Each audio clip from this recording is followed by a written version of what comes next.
Hello? Hi, Avery. Can you let me know how the audio is? Can you hear me? Can you hear the game?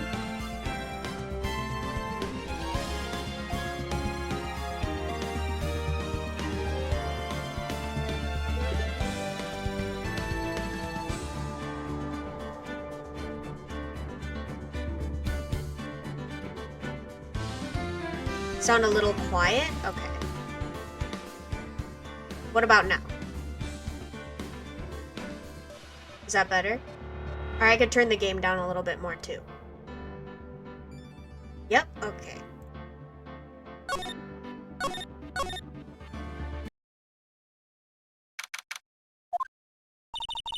It's past 9 p.m. already, isn't it?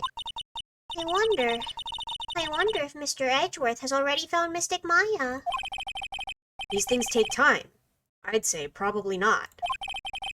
The police are professionals, Pearls. They'll find her, so don't you worry. And if we can win a not guilty verdict tomorrow, then everything will be okay. What? OBS police. What happened? Why? What?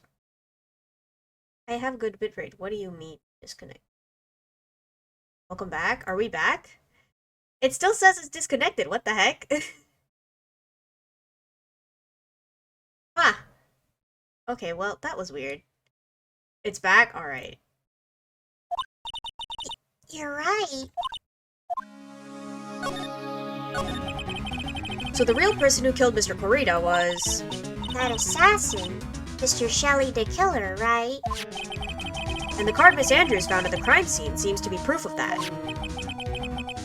But if that's the case, then a new question comes to mind. Who was the one that hired the killer to begin with? Who was his client? You mean, who asked for the murder? That person didn't want to dirty their own hands in blood. But whoever this client is, they're still a killer. Who could have hired the assassin? Do you think it was Miss Andrews? I wonder. But if she was the client, then why go through the effort to stab the knife into the corpse herself? But if Miss Andrews wasn't his client, then... No, it can't be. Matt on guard himself. If Mr. On Guard really did hire the assassin, Then he's not innocent at all. Far from it. He would be guilty of the crime. but it can't be Mr. On Guard, right? I mean, when we first talked with him... Mr. On Guard, I'd like to ask you one more question. Did you kill Mr. Juan Corrida? Alright. Just so we're clear, dude. I didn't kill anyone. And that includes Juan Corrida, okay? I didn't see any psyche-locks at the time. Actually, that reminds me. Did you remember something, Mr. Nick? Yeah, something Miss Andrews said at the trial today. She said something interesting. So what is this interesting thing? Oh, that's right. You didn't hear it, did you, Pearls? Juan had bet everything on the Jammin' Ninja this year. And if he lost the Grand Prix, he was going to make sure Matt was going down with him. That's what he thought, anyway. It looked like somehow Juan had in his hands a secret so powerful that it would destroy Matt's acting career had it been revealed. Mr. On Guard's secret? What is the secret? I don't know yet. But for now, let's think about it this way. Mr. Corrida was going to reveal the secret. That means Mr. On Guard had plenty of motive to have Mr. Corrida silenced. Which means we have to meet with Mr. On Guard. There's no way around it now. Let's go! Let me see him. Wow, it's really getting late, isn't it, Mr. Nick? Yeah, it's past 9 p.m. already. But we still have some things to prepare for tomorrow's trial. There's still the matter of the secret Mr. Corrida held about Mr. On Guard. And Miss Andrews' real intentions. These are two things I must know tonight. But aren't visiting hours over at the detention center? I'm sure we'll think of something, Pearls. Don't you worry. We'll just barge right in.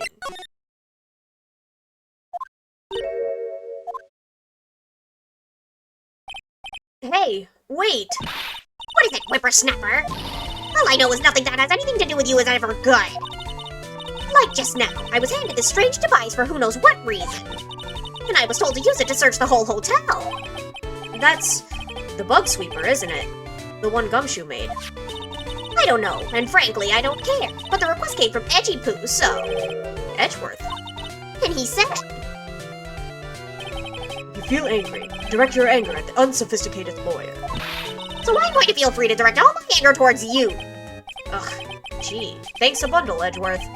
What a pal you are. This is absolutely top secret, so you'd better keep it to yourselves. I heard they found a spy camera hidden in one of the presents. Very interesting. I'm sure it was, it was to catch poor Juan in the middle of a scandalous meeting. Scandalous? What's that? It means, well, that gossip that's been going around about my dear Juan. Oh, you mean that thing about Miss Andrews? But I'm sure she must have had some reason for getting close to Mr. Corrida. I'll let you in on another secret, young'un. I know who planted that spy camera. It was that obnoxious puppy-haired photographer girl. The nerve of some people. Spying on people by herself, as if I wouldn't want to see it for myself, too.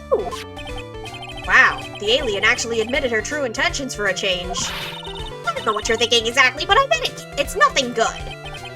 But I didn't say anything. So you want to know about Juan and that manager, right?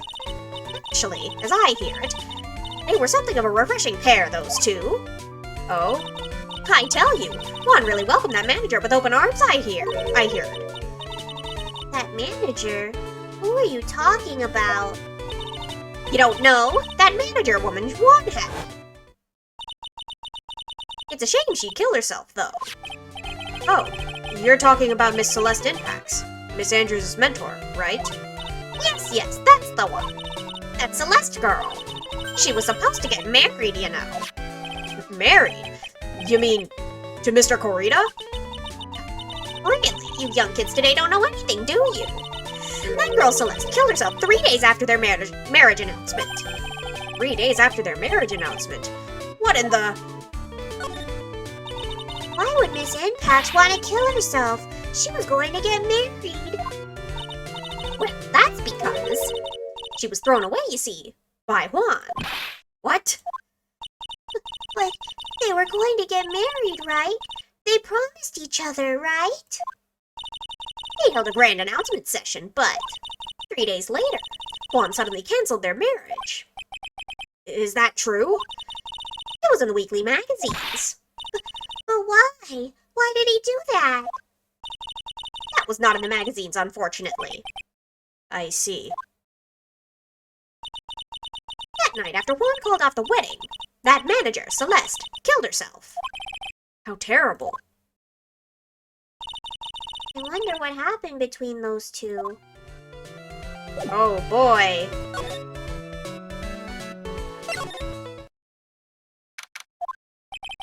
On that night, there must have been at least a few hundred people here. I guess the police are done with their questioning and investigating.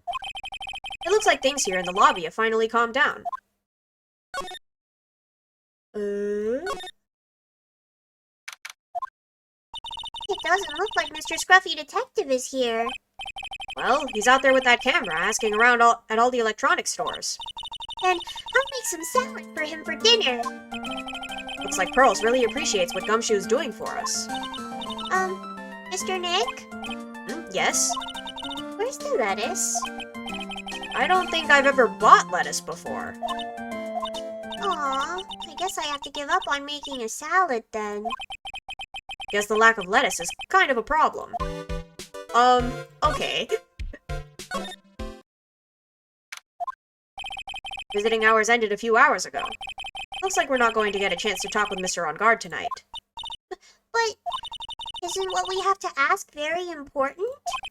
Yeah, but I don't think that matters to the guard.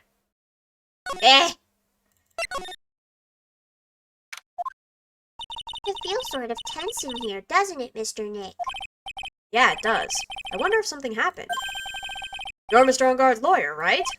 Yes, sir. Well, we finally found just the person we've been looking for. A real decisive witness. A decisive witness? You mean for the Engarde case? We're taking the witness's statement right now. Gotta hand it to Mr. Edgeworth. What's Edgeworth up to now? Who is this witness? I think you know this person quite well, Mr. Lawyer. Mr. Nick? Between the kidnapper's demand and now this. Can't see any way to win here. Oh yeah. Mr. Edgeworth wanted me to tell you something. He did? Even though visiting hours are long over at the detention center, he wanted me to grant you special permission, so there you go. What? I've already called them, so they know. Come on, go talk to your heart's content. Thank you very much. This is such good news, Mr. Nick. Go talk to your heart's content. Sounds like the police are pretty sure they have tomorrow's trial in the bag. It's fine. Let me talk. I'm sure they must have transferred Miss Andrews here by now. So that means that both Mr. Engarde and Miss Andrews are in this detention center. Now then, whose story do I want to hear? Well, Matt first. Hello, sir. Dude, it's Mr. Wright. I hope you could get me off the hook tomorrow. I'm counting on you. I hope so, too. Edgeworth just dropped a bombshell on me by saying that Juan Corrida was killed by an assassin, and that the assassin's client is this man, Matt Engarde. What's wrong? Mr. Engarde, there's something I must know with 100% certainty. You seem kind of different. You're totally not like your usual lawyer dude self. About the press conference. You mean the one where Juan was gonna dress up as the Nickel Samurai? Yeah, I heard a little more about it from Miss Andrews.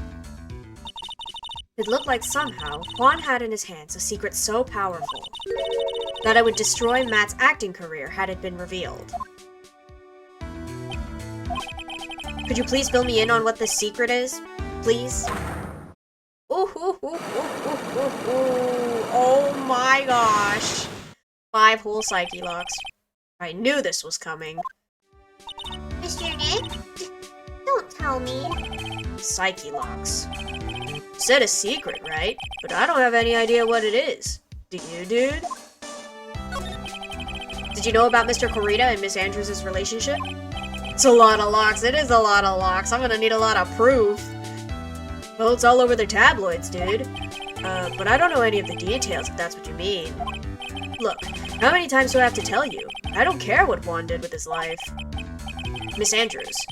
She had a purpose in mind when she started seeing Mr. Corrida. Her mentor was Mr. Corrida's manager, and Miss Andrews was going to get Miss Celeste Impact's suicide note from him. Celeste. Does that jog any memories? Dude, I suddenly just got totally hungry. Go for a pizza? My treat. Mr. Nick? What's a pizza? Is it a kind of pea, like green peas? Let's go eat one later, okay? Ugh, I got cut off by the pizza dude at the shop. That's too bad. Well, how about we get our minds off this topic and talk about something else, okay? Okay, first of all, are you allowed to get takeout when you're, you know, in the detention center? And second of all, stop changing the subject. Mr. Engarde, are you connected to Miss Impact's suicide in some way? Nah, der, Phoenix. Let's see what we need.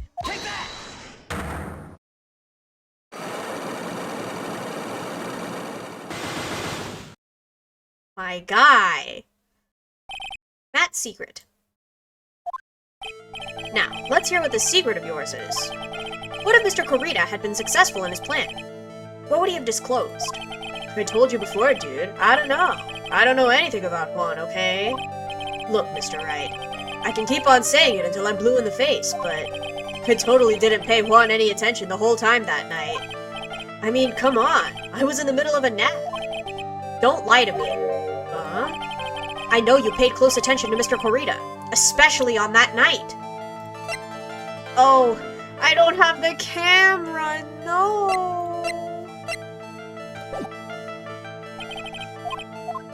I need the camera, Gumshoe, give it to me.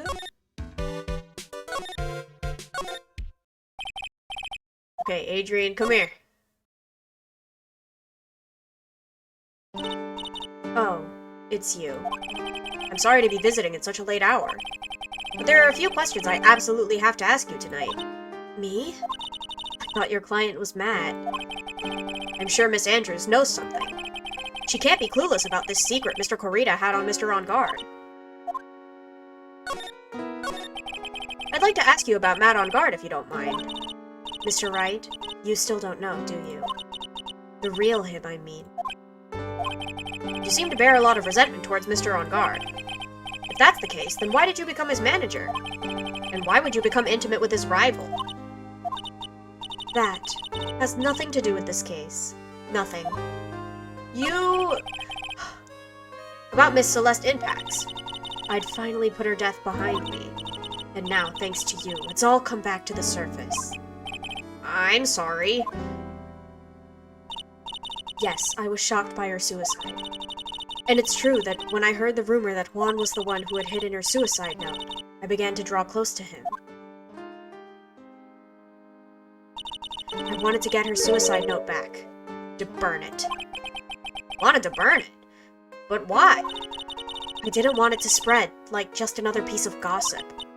But I never held any murderous intent towards Juan. I would never do something so stupid. Suicide note, huh? I wonder what it said.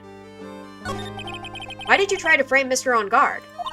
That's simple. Because he's the killer, that's why. Isn't it the duty of every good citizen to inform the police? But there had to be another way. The police are excellent at doing their job, so they'd figure it out, right? Yes, they're so good that they couldn't figure out the real truth behind Celeste's death. Miss Andrews. Well, I know you're not the type of person to do something without a reason. So please, tell me why you did what you did. Revenge. Huh? Did you say something just now? Oh my gosh. Okay, it's just one, though. Psyche-lock, huh? Don't you understand yet? You're not my lawyer. To be honest, you're more like my enemy. But... I'm sure I just heard Miss Andrews say, revenge. Alright, girlie. Talk to me.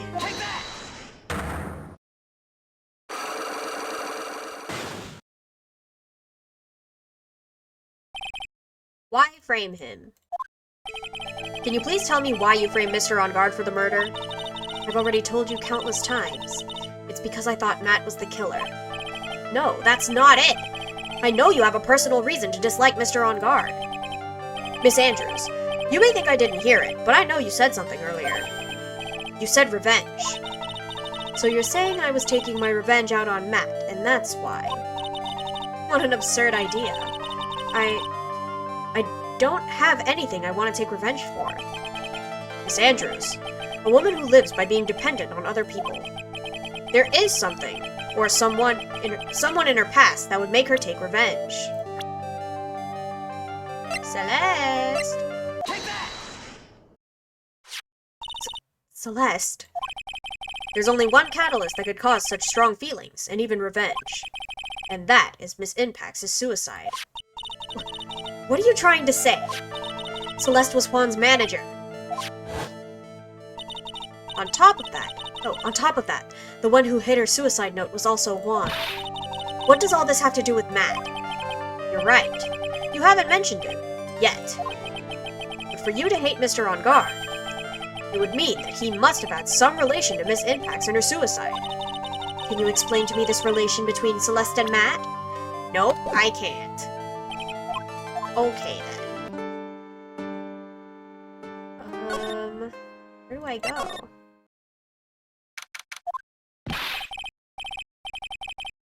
Oh, Mr. Wright, please, you have to help me! Oh, it's Mr. Power now! I can never... They need to explain to me who these characters are. Mr. Powers? What happened? Why are you here? You see, I got roped into this somehow. What? And now I'm going to testify at tomorrow's trial. So the decisive witness is Mr. Powers. I was talking with the detective until a little while ago, and I was on my way home. When all of a sudden, you there, you're under arrest! And I was brought back here. Oh. He said my face and whole self in general looks suspicious or something. Well, I guess I can see how they thought you looked suspicious. I'm just a normal guy on an exercise show for kids. Is that a crime? Well... So, about this testimony you're giving, what are you going to talk about? I really don't know yet. It sounds like I saw something pretty important from what they tell me. You saw something important? What was it? Well, the detective told me not to talk about it. You can't tell anyone, and especially not the lawyer, he said. Who do you think is that lawyer the detective was talking about? I'm going to take a wild guess and say it's me. Yeah, you got it. Mr. Nick, Mystic Maya and myself are your only two allies in this whole world. But it's alright. Ouch. I don't really have a lot of friends, do I? This is going to do a lot of damage to Matt, you know, because he's got that refreshing like a spring breeze image going. But what is he really like? Well, let's see. Matt's always been kind of a player with women. He would never really turn a pretty face away, if you know what I mean. He'd always say, it's just a game, to justify himself. What? How horrible. That's unforgivable. Ow. Sorry, didn't mean to offend you. But you know, he said once that there's only one person in the world who won't swoon over me. One person who wouldn't swoon over him. Baby girl Powers, we love to see it, you know? He's little. His manager, you know, Miss Adrian Andrews. Why is Mr. Powers suddenly looking kind of energetic? You see, I'm actually a sucker for gossip. I mean, celebrities in their world have this dazzling sort of image, right? Dazzling sort of image. But aren't you a part of that dazzle, Mr. Powers? No, I'm more of a hairy, sweaty, smelly, brutish kind of guy, you see. But it's okay, really. I get to hear plenty of gossip about a lot of other stars around me as things happen. Well, that's true. Oh, hey, so did you hear about this yet? About Miss Andrews' mentor and her suicide? You mean Miss Impact's? I heard something about how her wedding was canceled. Yeah, that's what I'm talking about. I thought about it a little the other day, about that mysterious death. Hey, Mr. Wright, why don't you ask me about that? Go on, go ahead. Mr. Powers is so charged up, his skin is practically glowing with electricity. Hey, so have you heard this? Celeste left a suicide note. And they say that Juan went and hid it. We heard about that in court today. But there wasn't any actual proof that she had left a note. Well, this is what I think. I think that something bad was written on that note. Something bad for Juan, that is. Something bad for Mr. Corrida? Why do you figure so? Well, before she died, Celeste talked with a few of her friends. And she said, it looks like I got caught up with a truly insidious man. Truly insidious man? Did she mean Mr. Corrida by that? Well, there's no one else that fits the bill, right? And that would be reason enough for him to hide the suicide note. I see. Well, that's some good info. Thank you. You're welcome. Mr. On Guard and Miss Andrews, they're both at the detention center right now. There are still things I don't understand or know about, I'm sure. I have to get the two of them to tell me everything. Mr. Nick, your phone! Hey, that's the Steel Samurai theme song, isn't it? I don't like the sound of this ringtone right now. It sounds kind of ominous. Yeah, I know. Hello? We're in trouble now, pal! Oh, I'll be back at the office real soon! What's wrong? Something really unexpected just happened. Mr. Edgeworth, Edgeworth? Anyway, hurry up and get back to the office, pal. I don't know what's going on anymore. It's no good. The end. He got cut off. What's going on, Mr. Nick? Gumshoe said we need to go back to the office right away. We should hurry back. I'm scared to go back. What are you talking about, Mr. Nick? Pull yourself together. Maybe it'll be good news. Somehow, I doubt that. Off we go.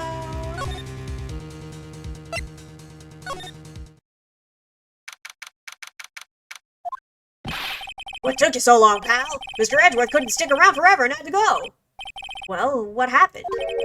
We got him. We know who bought that spy camera. This quickly? And his bear's what gave him away, pal. The bear. Figured it out, pal. I figured that we should have been looking into the bear instead of the camera. But wasn't it Mr. Edgeworth that figured— Shh, Pearls. And? Go on. There's only one person who bought one of those bears who's related to this crime. Who is it? Who would be so rude as to spy on another person in their room? Matt on guard. Huh? Matt on guard. Your client, that's who, pal. Here I thought things couldn't get any worse. Are you sure you heard right? That the person who bought this bear was... Heard from the department store clerk, pal. This is the credit card receipt for the purchase. For $3,800, pal. That's the exact match to the price of that stuffed bear. A receipt. That's all you have? Ah, it's not just the receipt, pal. The store clerk said so himself. He told me, I'm sure I sold the bear to Mr. On Guard. I mean, the clerk even got Mr. On Guard's autograph out of it, pal.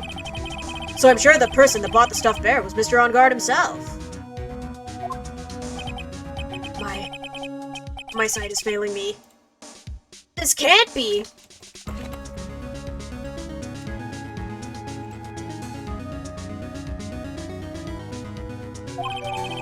Alright, receipt. So what about the spy camera we found? That was a dead end, pal. I mean, you could get this kind of thing from anywhere. But for now, I guess I could give these back to you for you to file away into evidence. Thank you. No, you don't want to give up, pal. I never thought. Didn't think it was possible. The person who put the spy camera in Juan Corrida's room was Matt On Guard. Why? Why would Mr. On Guard do something like this?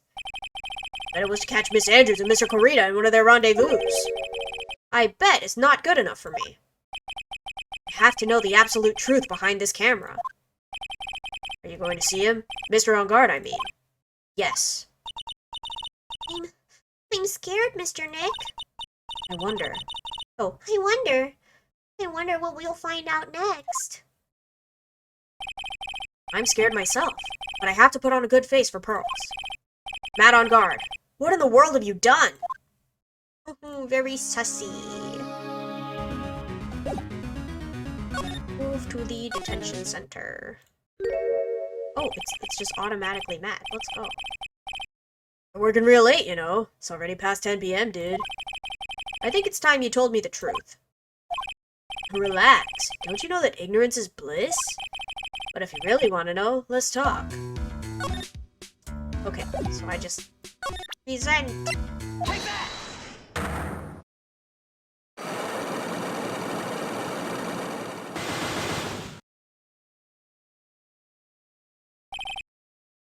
Okay. Especially on that night. Camera. Take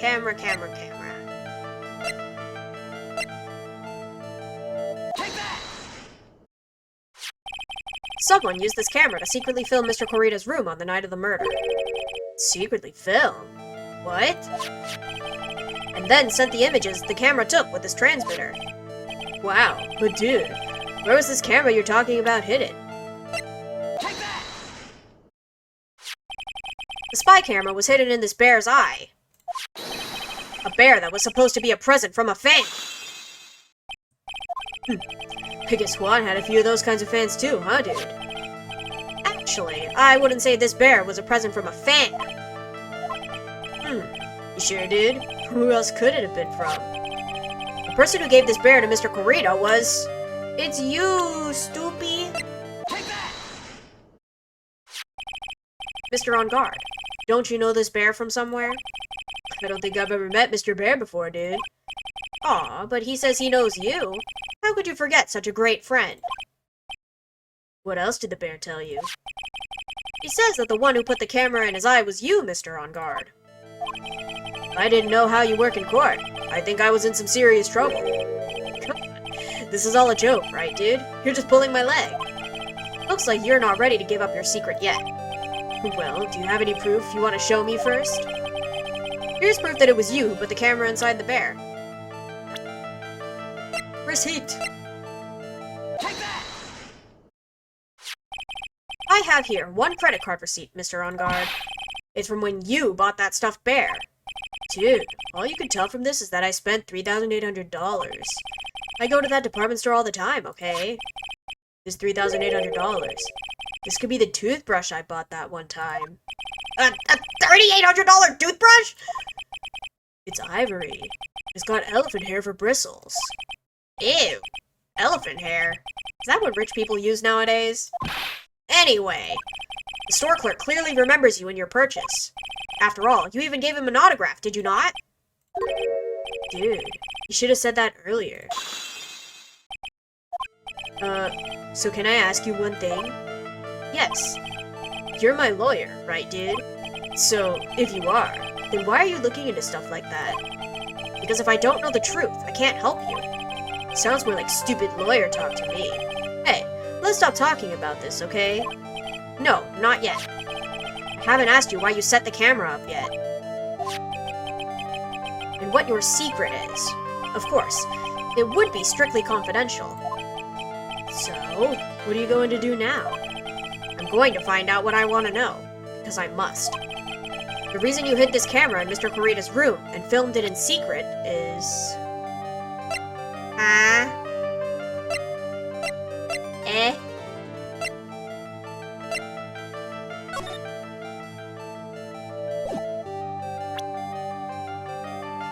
That's gross toothbrush made of elephant hair, for real, for real. I don't know. Is it this? I actually don't know the answer to this one. Okay. Take that! Nice, okay. What is this card? Maybe he doesn't know about this card. This is a certain man's calling card. The man's name is Shelly the Killer, and I'm sure you know of him, don't you? Shelly the Killer. That's ridiculous. Why would I know some shady scumbag like him? If you really don't know him, then why are you acting so jumpy all of a sudden? This is it. I'm finally starting to get to the truth. I can't afford to make any more mistakes now. I can't save! Oh no! Mr. Matt On Guard. I know why you know Mr. the Killer. It's because you are his client. Since you're the one who set up that camera, that means you knew. You knew exactly what was going to happen in that room. So how? How would you know something like that? It's because you're his client. That's why. You hired Shelly the Killer to assassinate Mr. Juan Corita. The real mastermind behind this whole murder is... you, Matt On Guard. And here I was, trying to be a good boy for you, dude. I thought if you didn't know, you'd be able to do your job without feeling bad. Well, that's what I thought anyway. Mr. On Guard, you really did hire... Hold on a sec. I'm gonna consult myself, okay? Consult myself? Well, I guess it's probably about time anyway. About time for what?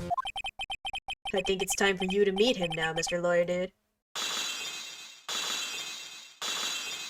Woo! Let's go! How do you do, Mr. Lawyer? I'm Matt On Guard. Swig that chocolate milk, boy. Let's go.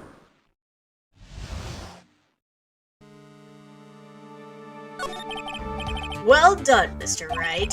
I bet it wasn't easy to gather as much information as you have. You really... So you are Shelly the Killer's client?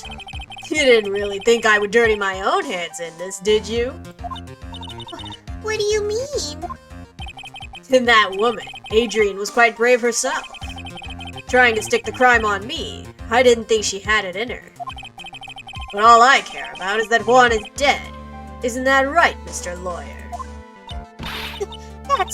You're lying. What a terrible... It's way past your bedtime, little girl. Go on, let us grown-ups talk about more adult things. He looks like Manfred. No! Manfred looks so much better. I like this Matt, but Manfred's better. But why? Why did you hide the video camera and... A weakling soon believes the words of others, just like that pathetic Adrian. He knew about Miss Andrews' secret. But I'm no weakling. I don't believe in anyone, least of all assassins. What? Oh, come on now, Mr. Wright. Assassins aren't above blackmail. They turn their clients into cash cows by holding the sinful deed over their heads. And a superstar like me, how much do you think I'm worth? Care to guess? And that's why? Yes, that's where the video comes in. It's got his face and the crime scene recorded on it, preserved for all time. With that, I could keep him at bay and even blackmail him if I want. That's right. That video's my insurance. Isn't that what they call it, Mr. Wright? Why would you do something so wrong? Because I'm a grown-up, and I can. Good enough of an answer for you, little girl?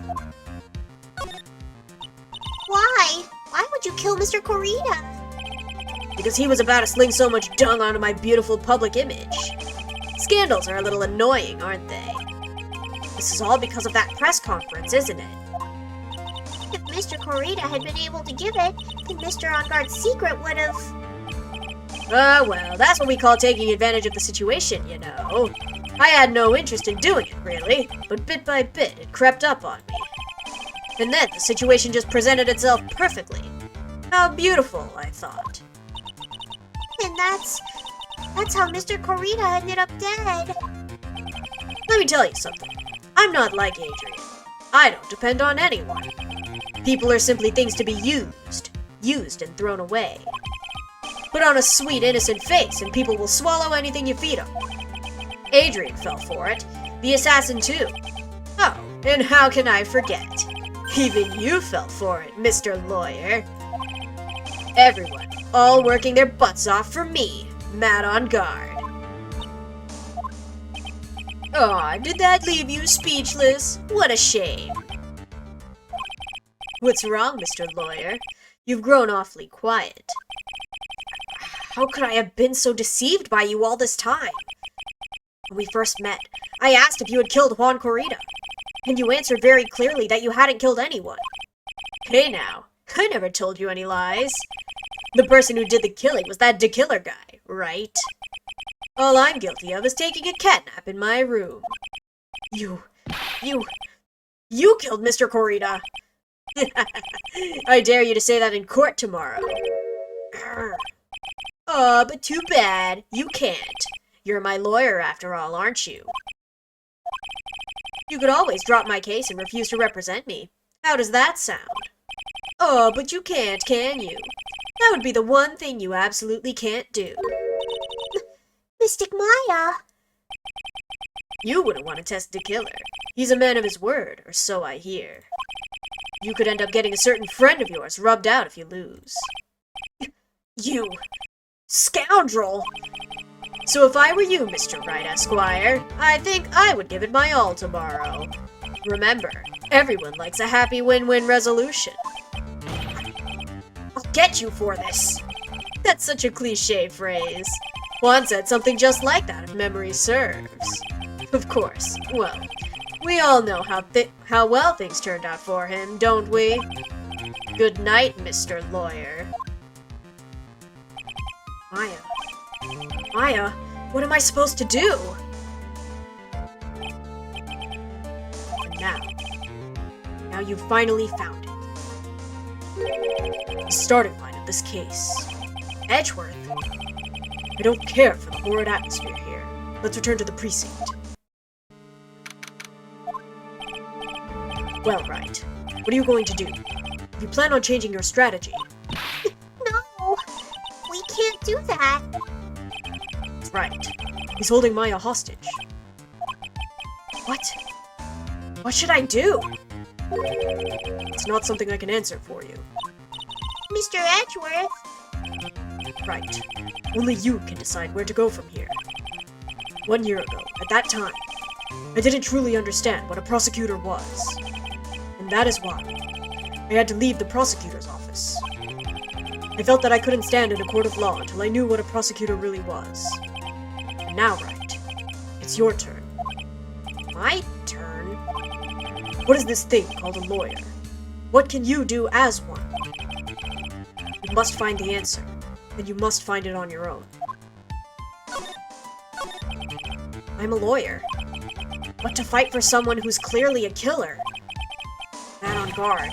That man is really... Doesn't matter who. Every person deserves a proper defense and a fair trial. Isn't that the basis of our judicial system? Proper defense? But what exactly is that? Is it where a lawyer forcibly and blindly gets an acquittal through shouting and trickery? Ironic that you, of all people, should say such a thing. Isn't that exactly how you have fought for your clients up until now? Well, that may be true, but that's because I believed in my clients to be innocent from the bottom of my heart. If I were to get on guard and acquittal, that isn't a proper defense at all. I became a lawyer because I thought I could save people who were suffering and in pain. But when I look at this mess we're in, I can't even protect the person closest to me. Even if I win the case, I still lose in the end. I just don't know what to do. Right. Would you get a hold of yourself? You have it all wrong. Huh? We aren't some sort of heroes. We're only human, you and I. You want to save someone. That's something easier said than done, wouldn't you say? That's... You are a defense attorney. You can't run away from that. You can only fight. That is all you can do. People like you and Francisca von Karma are always using all you have to pin me down. You fight to the very end, even when you know the truth is not with you. But I'm not like you. I can't fight for a false verdict, for a man I clearly know to be guilty. Ziska. She fights for herself. The only thing she fights for is her perfect win record. That's all. And? Isn't that the same for you? Isn't that why you ran away a year ago? Because your precious win record was destroyed? You're so petty. I see. Now I understand why you despise me so. However, you're mistaken. What do you... Thanks to you, when you sealed off my path to a perfect win record, I began to realize the error of my ways. I realized that things such as a perfect record were meaningless. What? I don't believe you. Are you saying that's why you left the prosecutor's office? But then, why? Why are you here now? The answer to that is something you will find out on your own. I have faith you will see it before the verdict is read tomorrow. But if you can't, then you will be powerless to change the ending of this story. Mr. Nick, the transceiver! I'm sorry for what happened earlier. Now then, Mr. Attorney, do you wager you can obtain an acquittal tomorrow? My. What's the matter, Mr. Attorney? I don't sense your usual anger this time. Tell me, please, why are you holding Maya hostage for Mr. On Guard's sake? Why are you doing this for that cold-blooded killer? Please, don't misunderstand things.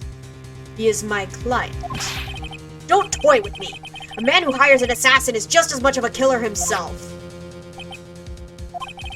I I believe you are asking me for a reason as to why I am doing what I am. Yeah? This is what I like to call my aftercare. What the heck is aftercare? My name carries a certain amount of honor and dignity, Mr. Attorney. I take great care to ensure that no suspicion falls upon my clients for my handiwork. That is what is called client relations, and it's a part of an assassin's duty. An assassin's duty? We were unlucky this time, and my client was arrested as a suspect. As a result, I did what I had to do to enlist your expert help, Mr. Attorney, and to ensure that you would do everything in your power to the very end. What's your name? I believe I told you once before. However, you did, but my name is the Killer. Shelly the Killer. You're Shelly the Killer! Please keep in mind you do not have much space to maneuver with me. As a day killer, I always finish what I set out to do. If you fail to keep up your end of the bargain, Maya! it would be my duty as an assassin to see to it she receives a nice, long nap. No. Now then, if you'll excuse me. If someone were to trace this signal back to me, it would be quite troublesome. Mystic Maya! Mystic Maya! I don't know what to say. Edgeworth! Did you hear that? At the end of that transmission! Uh-huh. Oh, that. It sounded like a cat. A cat? It can't be! It's a cat! Can it? What is it? I think I know where Shelly the Killer is holding Maya hostage. Edgeworth, have all the police units head for On Guard Mansion immediately. Alright, you hurry over there as well then. Don't lose hope yet, Pearls. The fight has only just begun. Yeah. Let's go.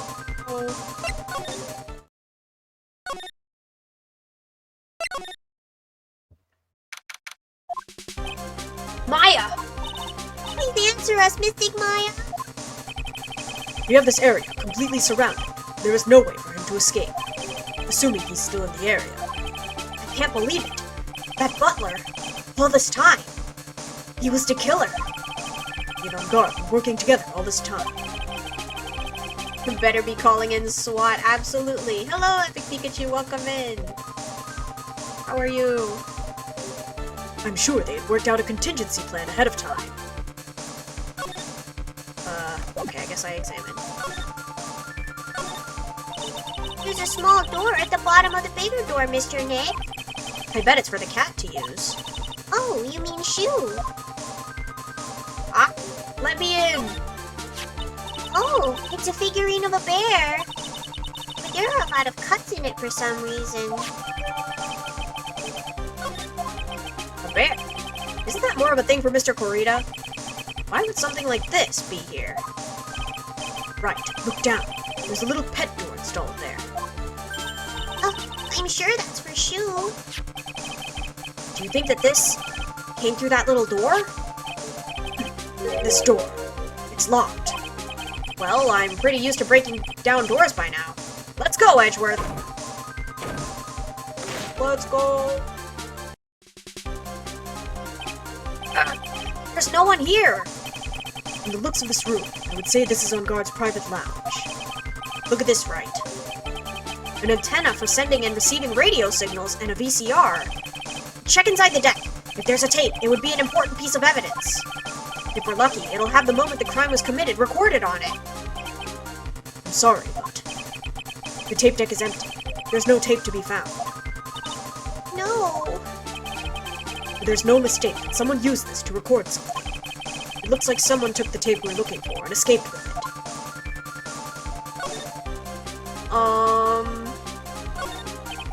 It's a VCR and an antenna. The footage that the spy camera took at the scene of the crime. was beamed here and recorded on tape. Property damage? For sure. But surely it's fine. On guard is a criminal. They can overlook it. Search warrant. If only we had that tape, it would have been really helpful. It's on guard's computer. Mike, why couldn't you have used this to get help? Mr. Nick, where's the power switch? Oh, I get it. So that's what happened. She couldn't find the power switch. Huge television and speakers loom largely here. I'm sure if Maya saw this, she'd say, I would die a happy samurai fan if I could see the Nickel Samurai on a TV like this. yeah, that's what she'd say. You can't believe I just made a joke about Maya, all things considered. Can I move? Oh, I can just move. We've searched all over, but it looks like he got away. Sorry. Looks like he slipped out of our grasp this time. Probably would have been easier to reach the pet door to unlock the door. Maybe. Maybe. Guess they couldn't think properly. They're in a hurry. And now, we've lost our only lead. Don't give up yet. That little girl is looking to you to be her pillar. Yeah, you're right. We're close, I can tell. We've already set up checkpoints along every route leading out of this district. Leave the rest to us. Maya. What this? This looks like a picture of Miss Impax. With love, Celeste. Miss Impax? You mean... Yes, Mr. Corrida's former manager. Why would a picture of Miss Impax be here in Mr. OnGuard's mansion? Why does it say, with love? This might be a clue. Saucy! What's wrong, Pearls? Please let me see that picture frame. Huh? What's so special about the frame? On the back, there's something written on the back of the frame. Maya. It's Mystic Maya. She left us a message. What? I thought you'd come. I knew you would. Now listen up. You better get on guard a guilty sentence, okay? If you get that creepy slime bag and not guilty, I'll never forgive you, ever. I'm fine, so you don't need to worry. There's so much I want to write, but I don't think I have a lot of time left. Hurley, you're there too, right? Make sure you help Nick, okay? Someone's gotta watch out for the helpless lunk. That's it for now, Nick. I guess I'll see you later? Talk to you later? That's... No. Mystic Maya. Right. What's wrong? Why the blank stare? Oh, nothing. We've searched the house, and this is the last room. Looks like he eluded us. Edgeworth. Yes. As far as clues go, I think this is about all I'm going to get. But I'm still short one last thing. What is that? Let me go! Let me talk to Adrian! Miss Andrews' psyche-lock. How did she fit all that text on the back of the picture? She must have had really tiny handwriting. Though I don't know what she would have written with, because I don't think she had a writing utensil on her. And if it's blood, it's kind of hard to write small. If I could just find out what secret she's holding. And I think I stand a chance in court tomorrow.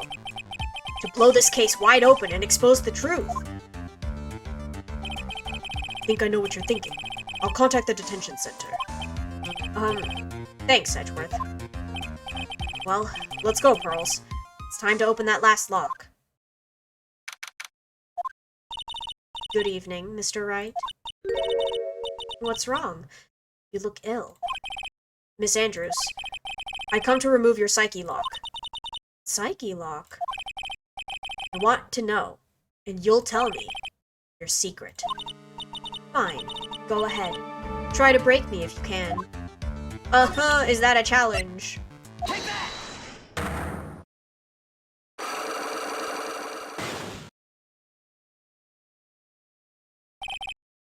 We've done the first part, so I'm gonna skip this. Whee!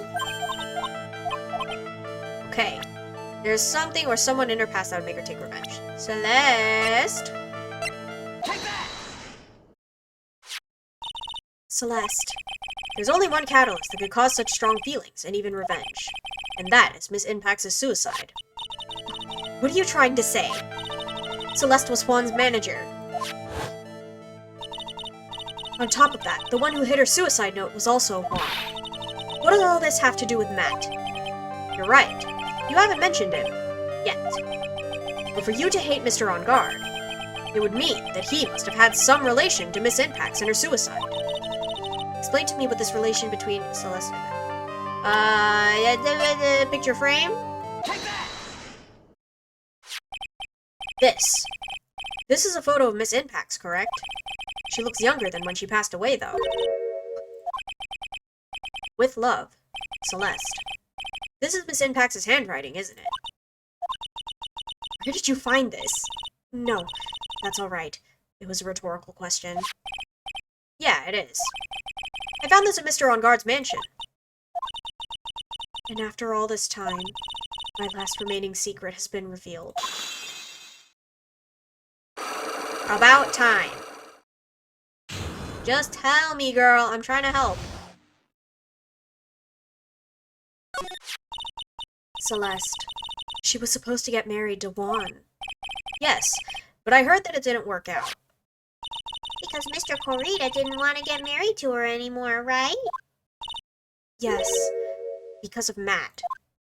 Because of Mr. On Guard? What do you mean? I think I can see where this is going. Celeste. She was Matt's manager a long time ago. She was the happiest woman in the world at that time. I was working part-time back then, and I often saw the two of them together. So that's why. With love, Celeste is written on the frame of that picture. They were a couple, weren't they? It wasn't anything as splendid as that. Celeste was being used. Toyed with. Until she was thrown away. That's so horrible. Matt's entire image is built around how nice and wonderful of a man he is. A scandal would have destroyed that. Which is why Celeste, in her kindness, moved over to Worldwide Studios. And that's where she met Juan. She seemed really happy with him. Even happier than when she was with Matt. Celeste and Juan were such a good match that they were even planning to get married. And then, it was suddenly called off. On the night Juan called their marriage off, Celeste, she killed herself. And that's why I framed Matt. It was revenge for Celeste and for myself. I'm sure even you can guess why Juan called the wedding off, right? Matt confessed to Juan about his relationship with Celeste. I see. So that's what happened. Then why did Mr. Corita have to call off the wedding? I don't understand at all. It was probably because of his worthless male pride. Juan and Matt were always fierce rivals. Matt waited for the wedding announcement and then unleashed the truth on Juan. He was aiming for when it would hurt Juan the most. Poor Miss Impax. That wasn't the end of it. That day, I'm almost certain that Celeste left a suicide note behind. And in that note, she left a detailed account of Matt's various misdeeds, and so that she would never again be hurt by Matt, she chose to die. Then, when Juan discovered her body, he hid her note. But why would he do that? It's simple. Juan realized that note was a powerful weapon against Matt, and it would be especially damaging to his refreshing like a spring breeze image. In any case. With his pride hurt, Juan sought revenge. Revenge? There's that word again. Juan wanted to publicly disclose the contents of that suicide note. At a time that would cause Matt the most damage, of course. And that was the press conference after the stage show. I know all about it because I heard it all from Juan. It was so I could find out about all this stuff that I drew close to Juan to begin with. They're quite a pair of hideous monsters, aren't they? Even Celeste's death was something for them to use in their game. That night, when I found Juan's body, it was only natural that I thought the murderer was Matt. Those two were always spying on one another after all. As for me, I was frantically searching for Celeste's suicide note. I wanted to destroy it before it ever went public. I was going to burn it. I'd even brought a lighter. But I couldn't find the suicide note, and that's when revenge crossed my mind. Yes, I was going to bring them to my own kind of cruel revenge.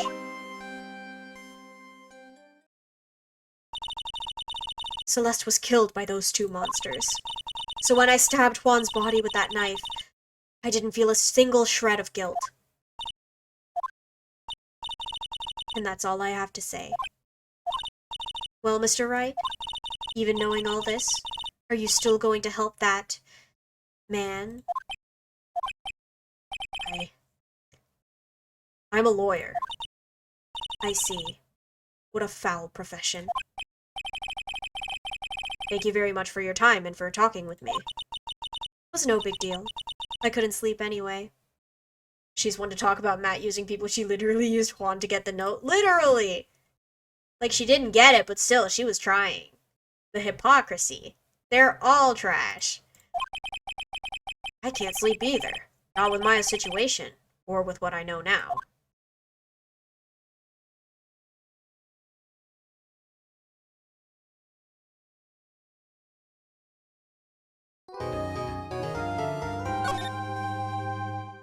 Take a save, but we continue.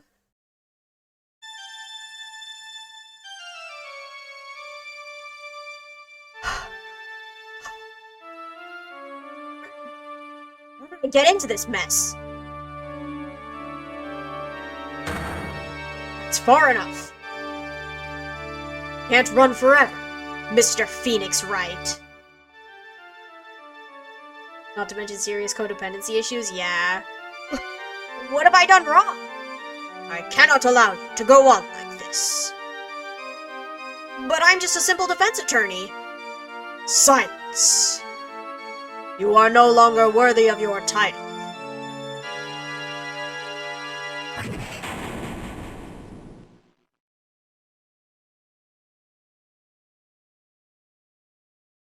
I've had this dream before. Someplace, some time ago. As if this day was written into my destiny.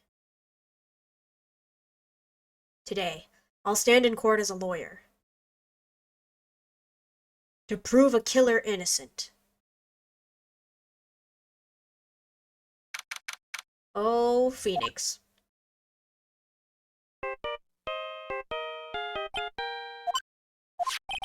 Hello, this is Phoenix Wright. You don't look so well, dude. You're gonna prove me not guilty today, right?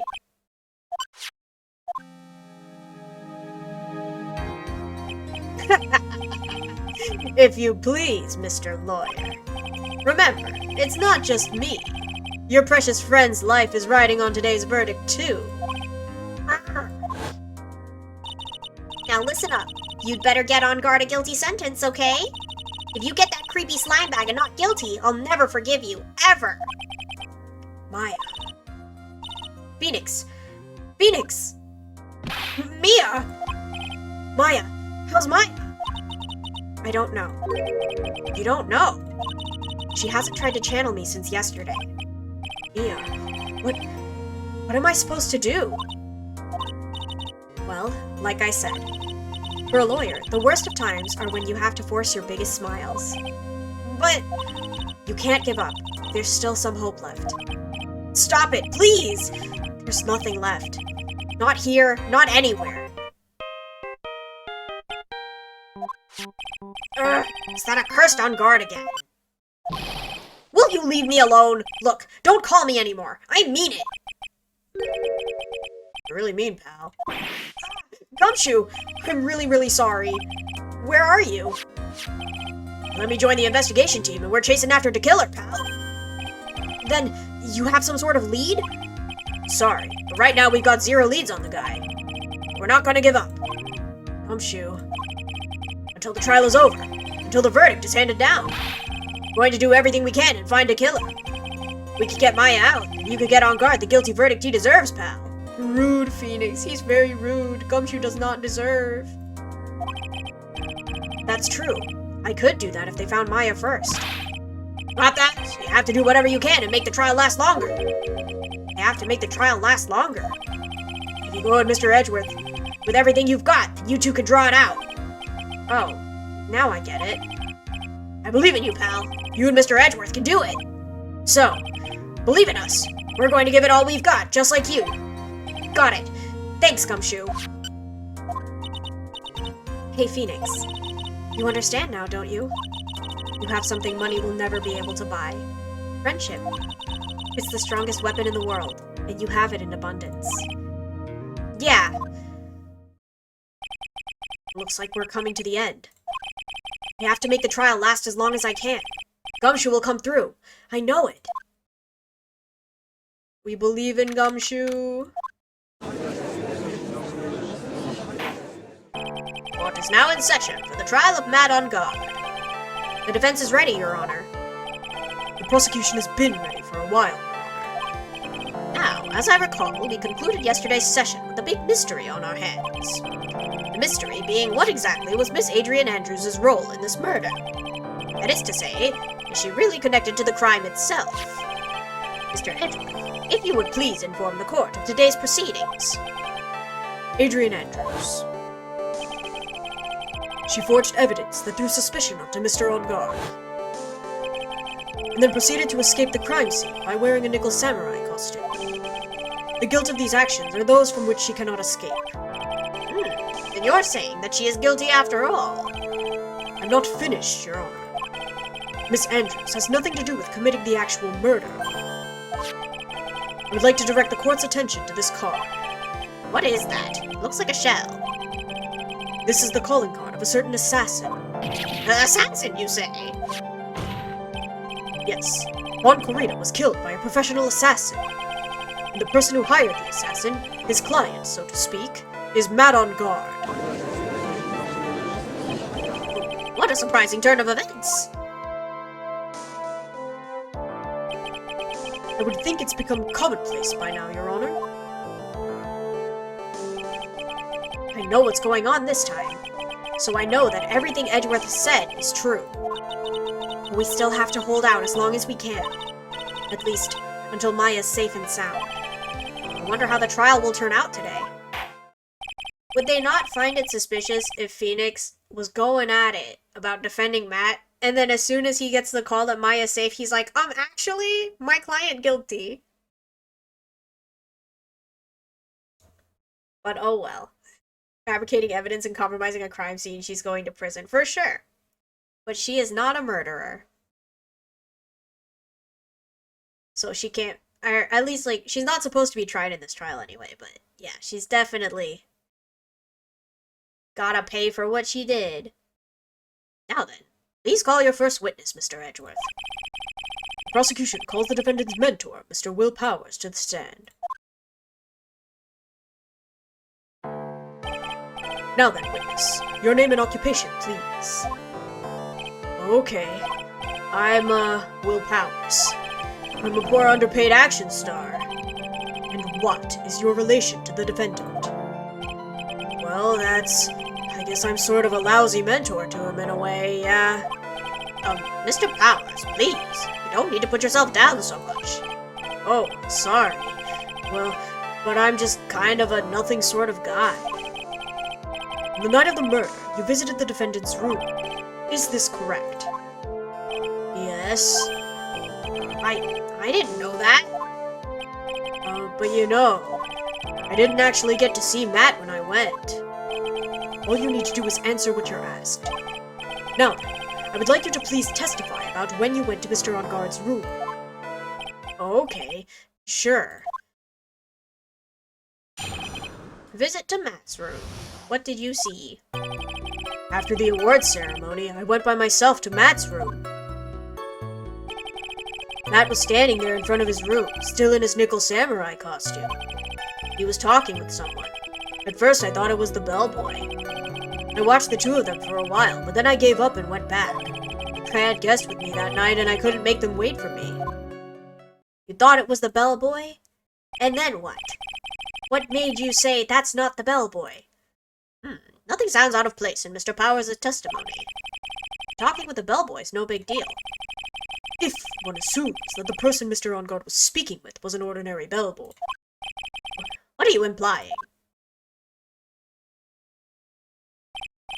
Well, Mr. Wright, let's have your cross-examination, shall we? Looks like we're in another sticky situation. Huh? A trap. Can't you smell it, Phoenix? But for us to find out more, we're going to have to charge in head first, right? That's right. And I will press everything. Hold it! The defendant's room. Why did you go there? Well, I'm his mentor. Like a big brother, sort of. And I wanted to say congrats. What's wrong? Why did you stop? Mr. Wright? What is it? You're going to try to trick me into a corner, aren't you? Huh? I know I'm just a poor underpaid action star, but I'm not the killer. No one said you were, Mr. Powers. No, please, don't trick me. Every time you do your lawyer thing, the witness suddenly turns into the bad guy. Every time?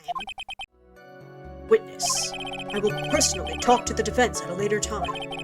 So for now, please kindly cooperate and continue with your testimony. Sorry. So, you went to the defendant's room, and then... Hey, wait a minute! When and how did I suddenly turn into the bad guy here? Hold it! Are you sure that was Matt on guard? Yeah, I'm sure. He wasn't wearing the Nickel Samurai mask then. If that's the case, then he really can't be mistaken. And what was the defendant doing, standing in front of his own room? Hold it! At first. What do you mean by that? Well, he was in a bellboyish uniform, and he had a bottle of juice on a tray. Sounds like an ordinary bellboy to me. Yeah, but I didn't think he was a normal bellboy. And why was that? Why did I think that, Mr. Wright? How am I supposed to know? Sorry, but I can't remember right now. Sorry. I guess I'm going to have to wait patiently on this one. That's very unhelpful. You saw the two of them, the bellboy and the defendant, together, correct? Yeah, the bellboy just wanted to say congrats. Now, while you were watching the two of them, did you notice anything strange? You know, I did feel something weird. I think it was because Matt, well, he gave the bellboy a tip. A tip? But that's a perfectly normal thing to do. So, how long did you watch the two of them? No more than a minute or two, I think. How much did he give? How much did he give? Tell me. So who are these guests you're talking about? You guys, of course. You and Maya and Little Pearl. I thought it would be really rude since I invited you guys if I disappeared on you. So I went back to my seat pretty soon after seeing Matt in the hallway. This is like squeezing water from a stone. It's probably pointless to press further. Do you remember this incident? Did Mr. Powers leave his seat that night? I don't remember that happening at all. Maya was making such a racket in her hyper state. I ended up focusing on her. I see. In any case, from his story, he probably wasn't gone for very long. Okay, Matt was there. He was talking with someone, and I thought it was the bellboy, and I watched them, and then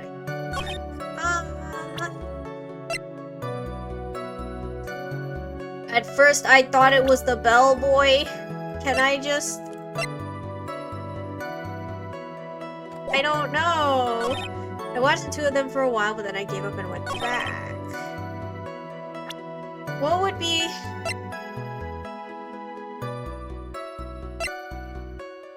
I don't know what I can... I don't know what to do here. Do I just press it again? Let's see.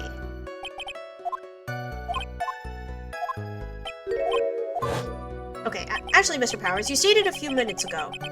You know, I did feel something weird. I think it was because Matt, well, he gave the bellboy a tip. Could it be that you felt something strange about the tip-giving incident itself? Yeah, that's it! You really know your job! Mr. Edgeworth. Yes, Your Honor. This bellboy, he wasn't an ordinary one, was he? Perhaps we should let the witness tell us. Very well. Mr. Powers, please amend your testimony. You mean about the bellboy, right? Hold it! So he gave the bellboy a tip. What's so strange about that? Well, you see, Matt's not a poor penny pincher like me. I was trying to figure out how much it was because the tip really shocked me. How much it was?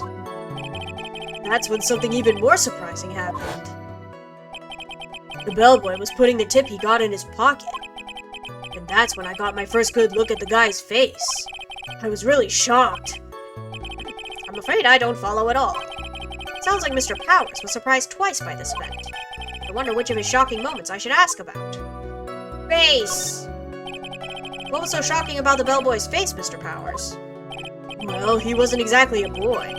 More like an old Gramps. I hope you know that discrimination towards old men is a no-no in my court. No, that's not what I meant at all. In the smack middle of the guy's face, there was a line of stitches. A line of stitches? Yeah, it went straight from the tippy top of his head to the bottom of his chin. Almost like if that thread snapped, all the stuff in his head would come spilling out. He was there! At On Guard's house! He was that butler! What is it, Mr. Wright? Nothing, Your Honor. So that means On Guard was talking with the killer then. If that fact were to be exposed, On Guard would be declared guilty in a blink.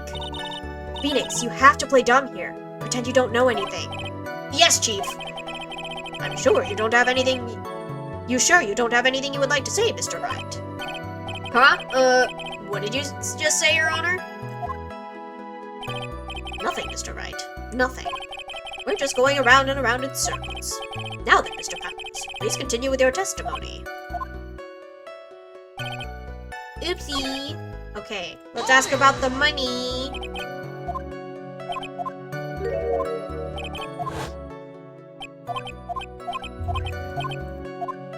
On Guard's tip. The defendant is a huge star. He can afford to give generous tips, wouldn't you agree? Sure. But giving him that much was maybe a little too much, I think. A little too much? Would you please clarify for the court? About how much would you say the defendant gave to the bellboy? Honestly, I don't know. I can't even begin to guess. And why is that? Because he gave the bellboy a really fat roll of cash. A roll of cash? Well, how interesting. That certainly was a very generous tip, wasn't it? A very fat roll of cash? That can hardly be considered a tip, Your Honor. The judge is beginning to look awfully suspicious of us.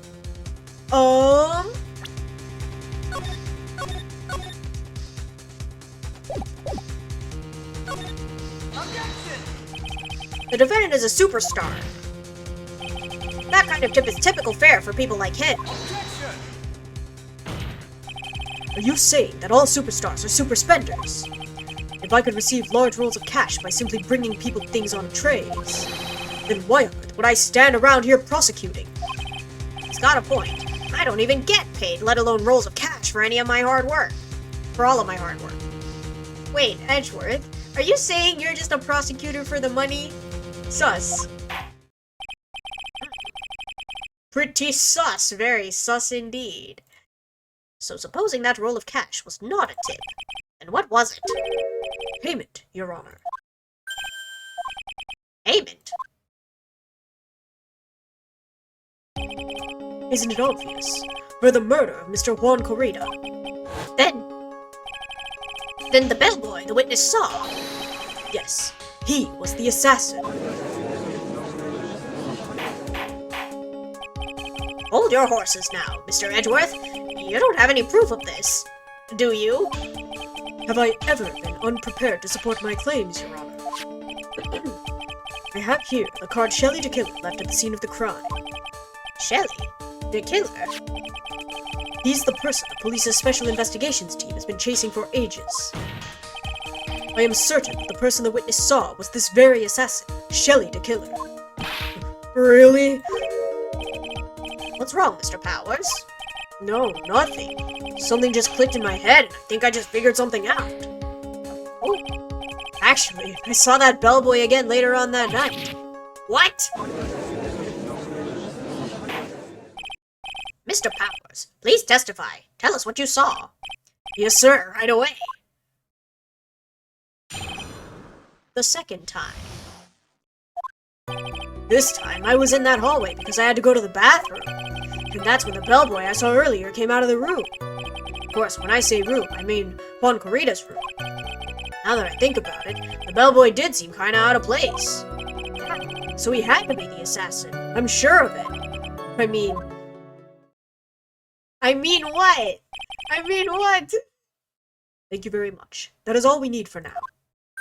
Huh? But I'm not done. There's still more. Let us first establish that the bellboy was truly Mr. the Killer. Then we shall see.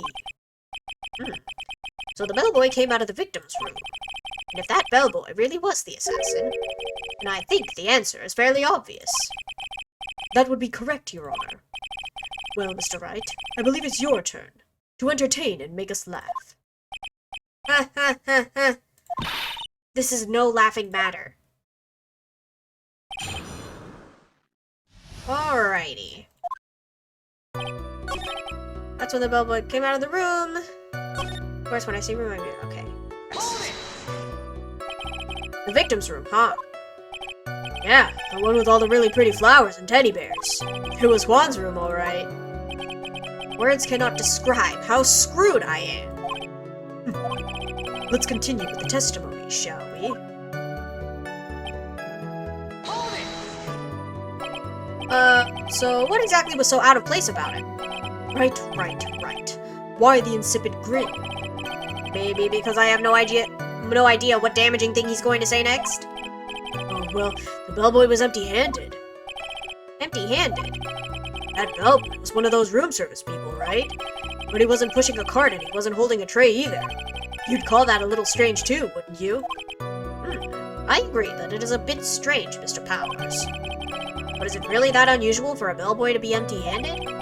What should I do? Should I let Mr. Powers' testimony slide, or... Oh boy,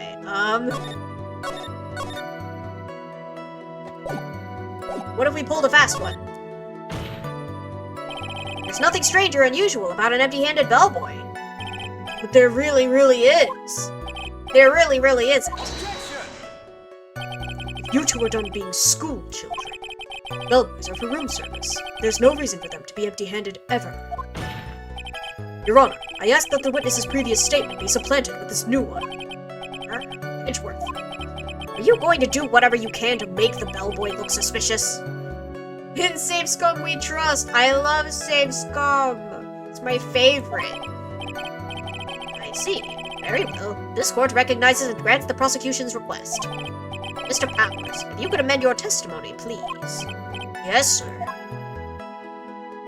Thought it was kind of strange for the bellboy to come out of a guest room empty-handed, okay? So you're saying that it's suspicious for him to be empty-handed? Yeah, really suspicious. I mean, when I first saw that bellboy, he was holding a tray in his hand, and there was a bottle of juice and a wine glass on it. Juice? What kind of juice was it? I'm pretty sure it was tomato juice. We could come up with some sort of reason as to why he would come out empty-handed. Some sort of proof. And I think we can dodge the bullet on this one for now. Where's the picture of the crime scene? Aha! Tray! Proof, huh? Sounds like another job for the court record. Let's go. Present. Just checking again. Yes. That is what we want. Objection! He's the imposter. Vote him out. Mr. Powers. Yes? You're easily influenced by other people's words, aren't you? As soon as you heard that the bellboy might have been the killer, you got caught up in believing it must be true. But, isn't he really suspicious? He's got all those stitches and...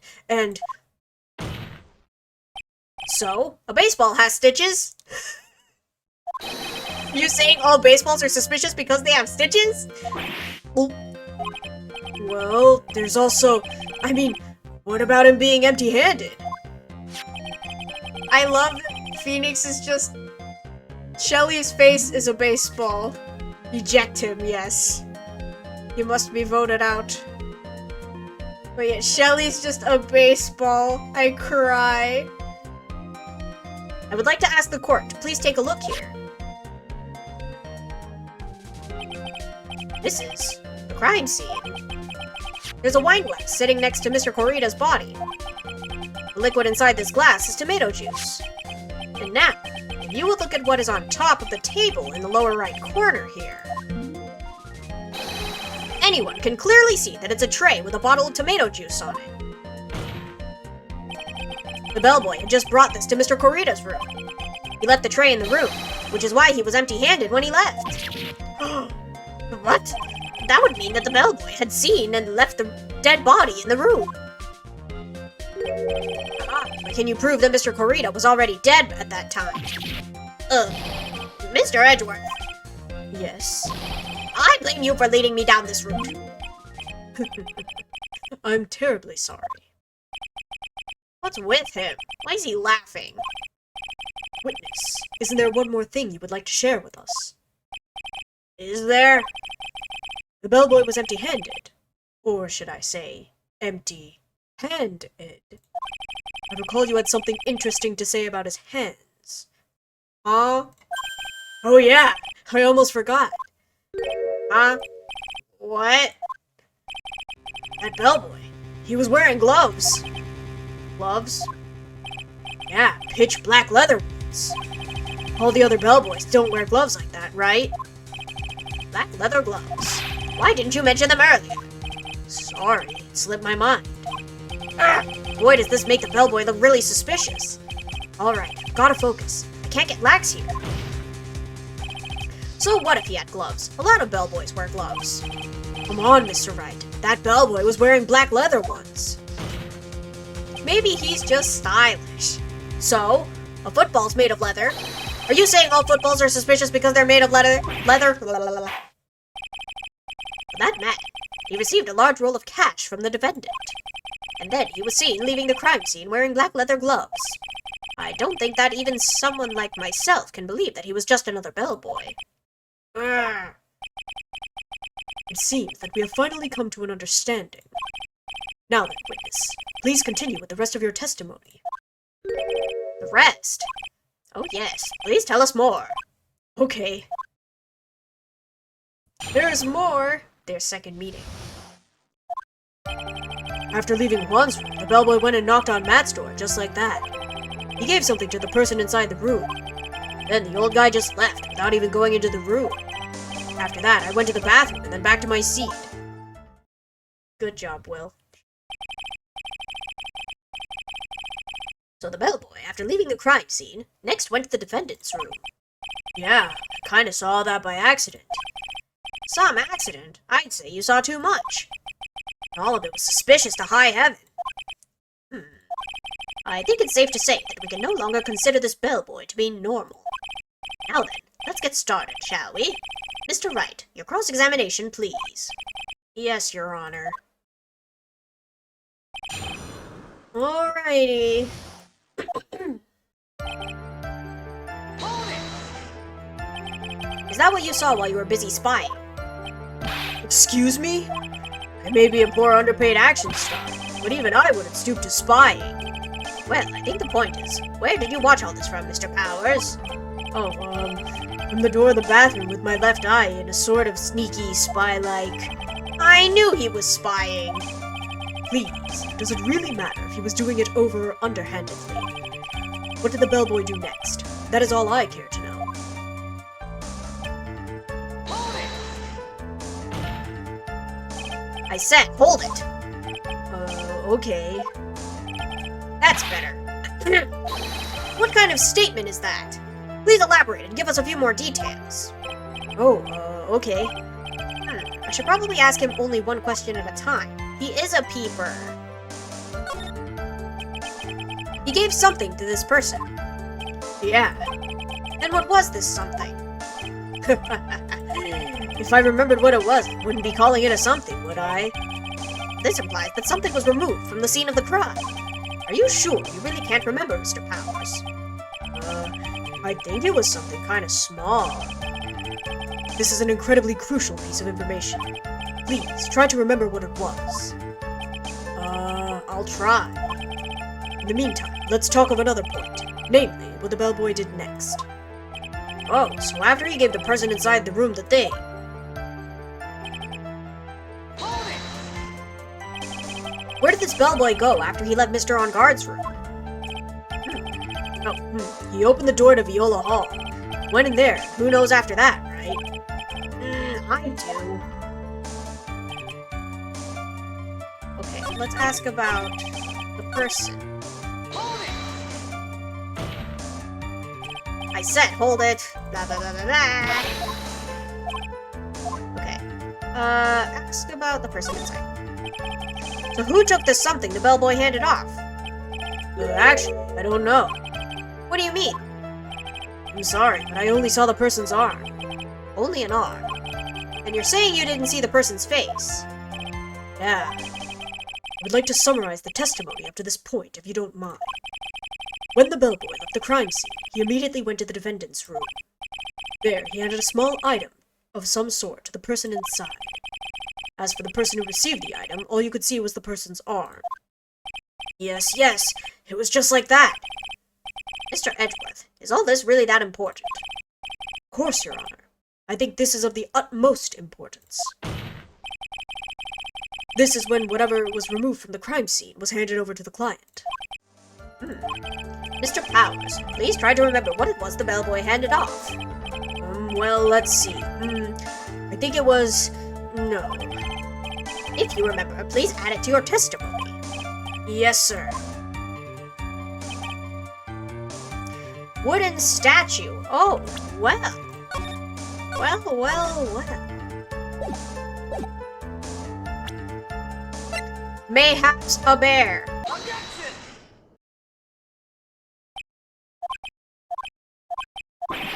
What was the point of that pregnant pause? Where did that objection come from? Well, speak up. It was me, Your Honor. What is it, Phoenix? I have a feeling that something bad is going to happen once I show this. Mr. Wright, if you have something to say, please spit it out. Yes, Your Honor. Okay, Phoenix. Deep breath. Mr. Powers, the something you saw. Was it this item? Oh, hey! That's it! That's the something! Wow, Mr. Wright, you really figured it out. I recall we found this at Madame Guard's mansion. It's a pregnant pause. I don't know. I really don't. The defendant's house? What does this mean? It's simple, Your Honor. Shelley the Killer assassinated Juan Corrida in his room. And then he stole this wooden bear from the scene of the crime. Then, the bear being found at Mr. Onguard's mansion would mean... It goes without saying, Your Honor. Mr. Matt on Guard is the killer's client. Order! I said order! Mr. Wright, this is a most unfortunate turn of events for you. Yeah. Sorry, Mia. No, it's alright. Your judgment was sound. Actually, I figured the bear would come up. If not now, then it would have later on. Even if you hadn't shown it to the court, I'm sure your friend Edgeworth would have. I almost forgot that he knew about it too. I think it's clear that there's no need for us to continue this trial. I can't let this happen. I have to do something. There has to be something we've overlooked. Your Honor, a minute, please. Yes, Mr. Wright. There are still a few points left that we have not fully explored. What are you trying to pull? Oh, well, we can't have that. All right, Mr. Wright, what questionable point would you like to explore further?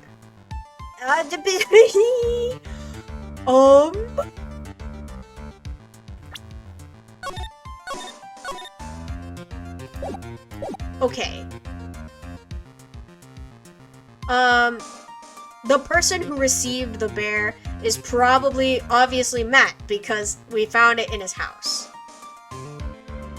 Powers' testimony we've been pressing, so what about the bear itself? I think it's fairly obvious that the bear itself is very questionable. Mr. Wright. This was found at Mr. On Guard's mansion. However, Mr. On Guard was arrested at the hotel that night, which means that since the murder occurred, he has not had a chance to go home. Oh. I think Your Honor has already figured out what I'm trying to say. It's not possible that it was Mr. On Guard who took this bear to his mansion. Good job, Phoenix. Why, that's very true. You didn't consider that point, Mr. Wright. There was no way, time-wise, for the defendant to have taken this bear home. Phew! Disaster averted, it looks. No! Haven't gotten the best of me yet, Mr. Wright. I remember it clear as day. I remember what you muttered to yourself at On Guard's mansion. We have this area completely surrounded. There's no way for him to escape. Technically, it's not an assassination because Juan wasn't a royal or anything. Oh, really? Is there, like, a different term for it? I can't believe it. That butler. All this time, he was the killer. The killer and On Guard were working together, so to speak. And the killer was hiding at On Guard mansion as its butler. What a bold move. The bear figure was brought back to On Guard mansion by the killer himself. When it looked like he was about to be arrested, On Guard had him do so. I assume because it would have been bad had the police found it during their investigation.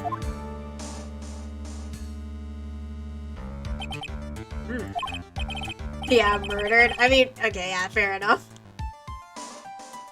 But if you're hiring someone to do it for you, would you not still call them an assassin? Is there like a different name for that? Just a hitman, maybe? Is hitman for non-royals? I didn't know that, though. I thought assassination was just like a hired killing. Well, Mr. Wright, you've been quiet for a while now. This is too much. Isn't there anything I can attack at all? I have to try. I have to find something else. What will you do now, Mr. Wright? Do you plan to... I plan to expose a clearly shaky place in Mr. Powers' testimony. What? There's still another one. There is indeed, Your Honor, and it's quite a questionable point. What are you trying to pull? Oh, well, we can't have that. All right, Mr. Wright. What questionable point would you like to explore further? But it is still... Okay. It's murder for hire and ordering a hit. I see, I see. Okay,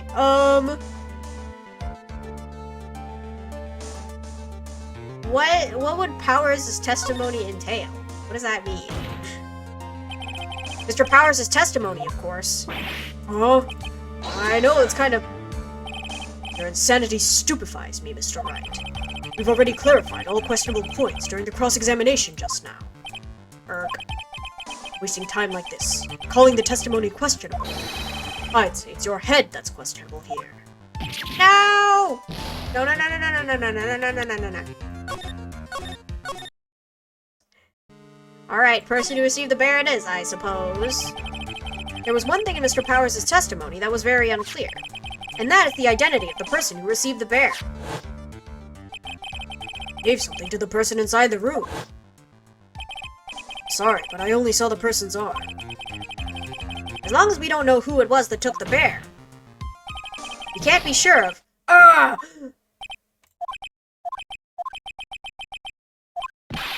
What is it, Mr. Powers? If you're going to scream like that, then at least give us a good reason why. Oh, yeah. Sorry. Actually, so, I remembered. I remembered who took the bear. What? Really? I mean, I only saw his arm, but the arm... It was the Nickel Samurai's arm. I swear it. You've gotta be kidding! Are you sure of that, Mr. Powers? Yeah, I'm sure it was the Nickel Samurai. Oh, thank you so much for the resub, Kimono. How are you? Thank you. Order. Looks like you've dug your own grave. Yet again. Typically, assassination is only used when the victim was a royal or someone in a position of great power or authority, like president or prime minister. Oh, interesting. I see. But not a movie star. I guess that's not high enough. Wow. I am learning. How many times is that today? I've lost count. So the person who took in this little bear was the Nickel Samurai. And as we all know, Mad on Guard is the Nickel Samurai.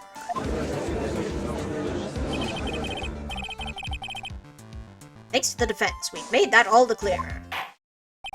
I think we've heard enough. We now know why this bear figurine was at the defendant's mansion, as well as who it was that received the bear from the assassin in his room. Everything has become very clear. The client who hired the assassin to commit the murder was Mr. Mad on Guard. I see no reason for this trial to continue. Therefore, I will now hand down my verdict. Thank you, Your Honor, for your understanding. You see, Mr. Wright, you could not win against the truth, could you? I knew it would turn out this way. After all, what Edgeworth has stated is the truth. Any last objections, Mr. Wright? Well, do I? What should I do? We don't want Maya to die now, so... I will now announce my... There's only one way for me to drag this trial out. The only thing I have left is this one dirty trick. Your Honor, right now, we have these two reasons to believe my client is the assassin's client. Reason number 1, he accepted the bear figurine from the assassin. Reason number 2, that very same figurine was found at On Guard Mansion. However, it's possible this is all the work of a certain other person. What are you saying? What I'm saying is, it's possible a different person is DeKiller's real client. Real client? Yes. Is this all you have? Now, Mr. Wright, let's hear your theory. Who do you say is DeKiller's real client, and therefore the real murderer? Well... Adrian... Take that! Adrian Andrews? Yes, we already know that she tried to frame Mad on Guard for the crime. By wearing a spare Nickel Samurai costume. Then the Nickel Samurai's arm that I saw. That could have very well been Miss Andrews. But what about Mr. On Guard? If you would please recall yesterday's testimony. The defendant was taking a nap during the break period. That's right. And finding this figure in Mr. On Guard's mansion, it was a well-laid trap set by Miss Andrews. Mr. Edgeworth, what is your opinion on this? Can't even begin to count the flaws in the defense's logic. Besides which, there is no evidence to support it. However, I can't fully discount its possibility either. What's with this trial? Come on, anyone can tell On Guard did it. Can't believe the defense would go so far as to pit the guilt onto someone else. Yeah, unbelievable. It's not something petty. It's a murder of all things. This is to save mine. This is to save mine. Even if the whole world turns against me, this is one fight I can't give up. Order, order, order.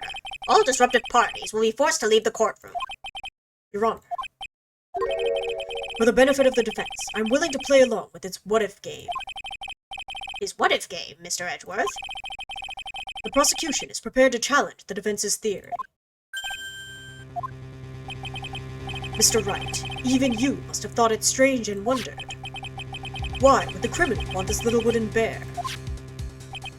He's right. The killer did specially bring that bear to On Guard right away. Why do you ask? Is there something special about it? Absolutely. And I'm sure that once the court knows its significance, the true killer's identity will become crystal clear. Your Honor, the prosecution calls upon a witness who will clear all doubts against Miss Andrews. Who would that be? It's quite simple, Your Honor. Miss Adrian Andrews herself. Can we just open the bear? I see. Well then, the court will take a short 10-minute recess. The prosecution will prepare its witness in that time. Yes, Your Honor.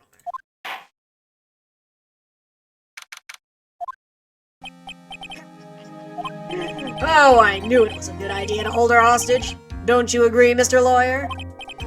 But I never thought in your desperation that you'd try to pin the guilt onto Adrian. I swear this demon will pay.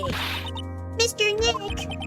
Pearls, where's Mia? I don't know. A really strong power suddenly called her away. A really strong power. Oh, Mr. Nick, your phone is... He's from Gumshoe. How's it going? Have you been hanging in there, pal? Yeah, sort of. We just barely found something to latch onto. Phew, that's good. And what about you? Anything yet? Have you figured out where the killer and Maya are? We still don't have any leads, but... What? We don't have any more time. We just had one. Even a single clue would be really helpful. I was only able to come this far because I kept thinking to myself, I've got to keep the trial going until Maya's been rescued. Have I just run out of luck this time? Is all our hope for naught? A tent. Huh? A tent? I can see a circus tent. Mia! It looks like Maya was unconscious until just a few minutes ago. As soon as she woke up, she called for me. So it was Maya that called you away. She's locked in a dusty little room right now, but I can see a circus tent outside the window about 300 feet away. Gumshoe! Is there a circus in town right now? There's only one, pal. The Very Big Circus. Maya's somewhere within 300-foot radius of the main tent. What? Okay, hold on a sec, pal. Hey, draw a circle on that map, about a 300-foot radius from the main tent. Hurry! And? I can see a mailbox under the window, just outside. Gumshoe, there's also a mailbox. Okay, what else? What else, Mia? I'm sorry, but it was a very small window. I couldn't see anything else. It felt like I was in an old office building, maybe the 3rd floor or so. Old office building. Good stuff, pal. Okay, just hang in there. Just a little longer, pal. Wish us luck. Good luck. I'll call you later, so don't let your battery die, okay, pal? Mia! Maya's not hurt, right? She's in a pretty bad state, Phoenix. She's being starved. Gumshoe! Please hurry! Looks like we're out of time. Are you alright, Phoenix?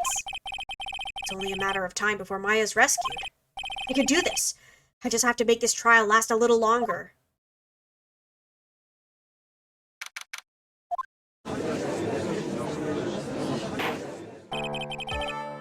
Court will now reconvene. The killer, the man who murdered the victim, handed this to his client. From this, one obvious question arises. Why this particular item? I believe the answer to that question will provide us with the name of the real culprit. Now then, the prosecution calls the defendant's manager, Adrian Andrews, to the stand.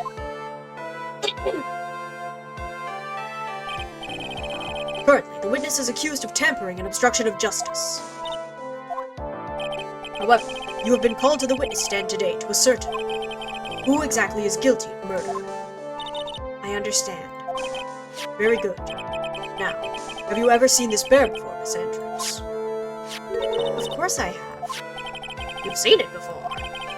That's right. It's only natural that the witness has. Miss Andrews, could you please enlighten the court to this bear's secrets? All right. Why? Why does she...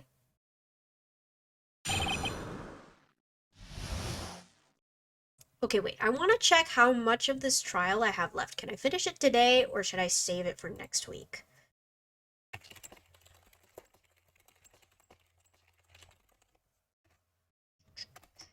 Let me see.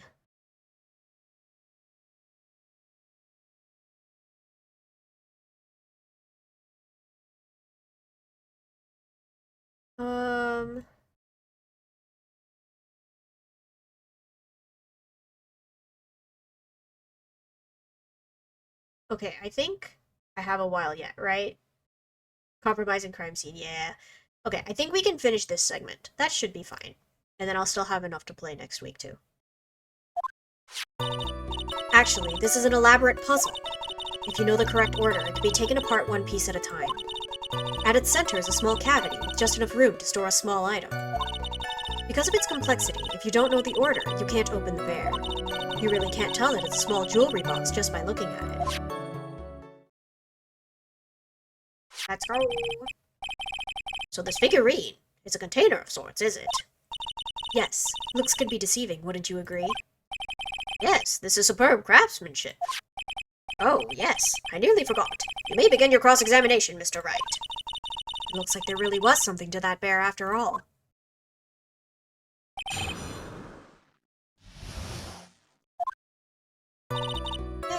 Hold it! Puzzle. That's right. But it looks like an ordinary figurine. True enough. To people who don't know, I'm sure they would never guess that this was a puzzle. So what kind of puzzle is this exactly? Hold it! So you could take it apart. And how would one go about doing that? Well, you first turn its tail to the right and then push it in. I could open it, yes. Just get a hammer, it's so easy. Oh, yes, I see. After that, the arms and legs are free to move and can be removed. Oh, this is most interesting. Boy and his new toy. It's like he's 5 all over again.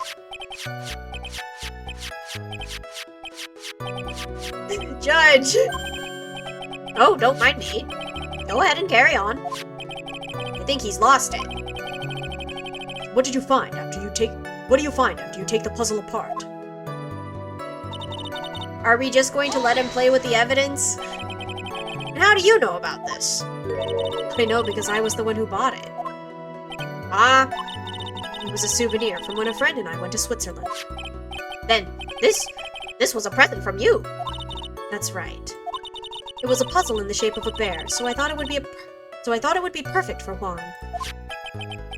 So it was a present from Miss Andrews. Witness, let us continue with your testimony.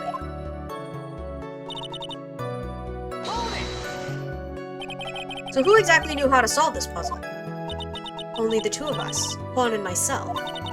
It was a souvenir from Switzerland, so I doubt there are that many people with the same bear in this country. But this looks like it could be easily broken, especially if someone wanted to get at what's inside. Well, it is a toy, but it can never be the same again once it's been broken. But you could break it. You could. Who else knows that this bear is actually a small container, or jewelry box? I never told anyone. As long as Juan never told anyone either, then only the two of us knew. The two of you, huh? Then of course that means Mr. On Guard didn't know, right? I think this is about all I'm going to get for now.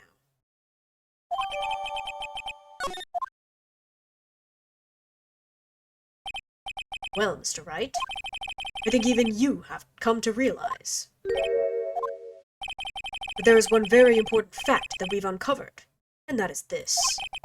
This bear is actually a jewelry box. Now that we have agreed to this point, there is only one logical question that can come next, and that is this. What is inside this box? What's inside? That's right. That's what we're going to find out next. Witness. Yes? You are the only one who can open this. Please.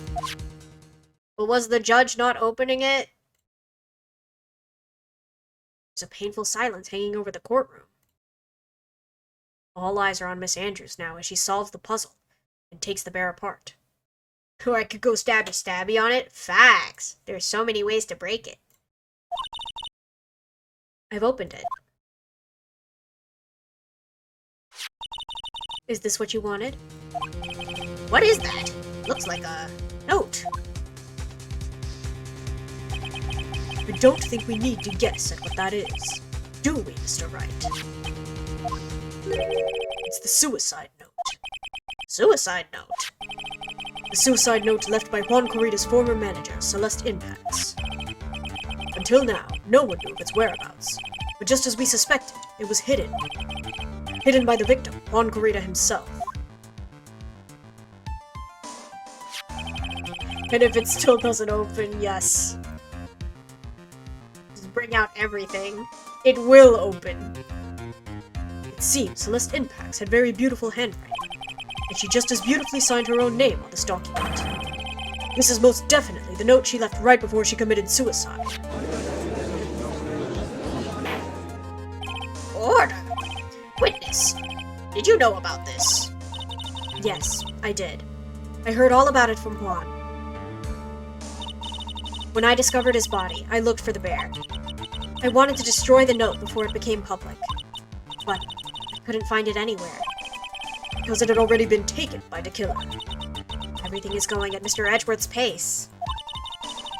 All those Pikachu emotes are so cute. So now that the suicide note has been found, what's the next logical question? What's written on the note? That's right. At least, that's what I would think.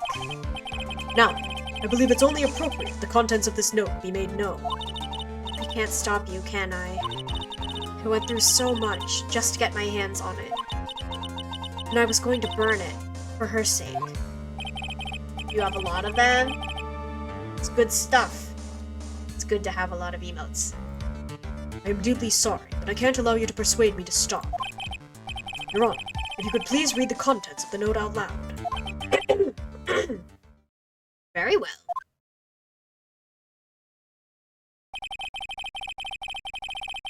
The judge's voice rang loud and clear through the deathly silent courtroom. In her note, Celeste Impacts left to us a record of all that had happened to her. About being used and then thrown away by On Guard. About being engaged to Corrida and On Guard's role in destroying that.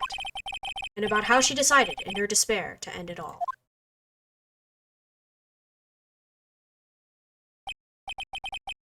That is all Miss Impacts had to say.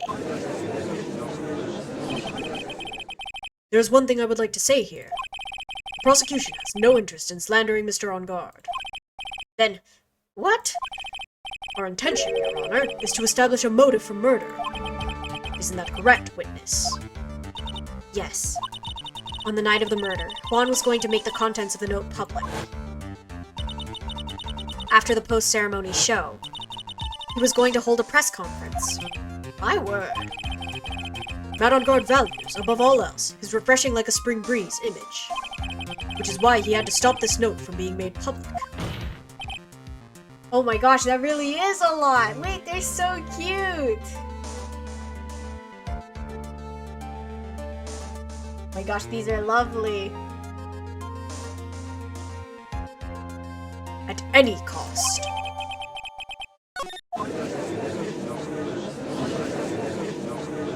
It's On Guard's fault that that woman killed herself. This time, he even went as far as to kill someone to stop him from revealing that. How terrible! What a selfish person. I guess there are slimeball lawyers out there who will defend those creeps too. There is no room for doubt here. Mr. De Killer's client's goal was to obtain this suicide note. And the only person who needed this note that badly is the defendant. Let's not forget that the bear with the note inside was found at the defendant's house. It seems that we have come to the truth at last. The defendant's motives were entirely selfish. He deserves no sympathy from anyone. You did tell me you had a lot of emotes. I didn't know it'd be that much, but they're all really cute. Worth. How am I supposed to escape from this one? Why the hesitation, Phoenix? Gumshoe hasn't called yet, so you know what you must do. No. I have to carry on and buy him some more time. Okay, there are two deadly pieces of evidence, the figurine and the suicide note. Maybe somehow I could find a way out of this situation through one of those. The gavel's already in the judge's hand, Phoenix. Hurry! Mia, you're scary! The suicide note or the figurine? Which one of these should I pursue?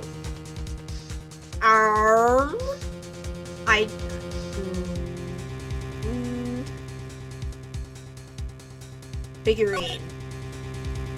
Objection! Please wait, Your Honor. Oh man, look at that lawyer! He's still going at it? It's like he doesn't care that he's trying to get a killer off the hook. The assassin took this with him from the crime scene after murdering Mr. Corina, at the request of his client, of course. So, what is your point, Mr. Wright? I don't think it's possible that Mr. DeKiller's client was mad on guard. In fact, I think there's a contradiction here. You can't tell, just by looking at this, that this bear is really a jewelry box.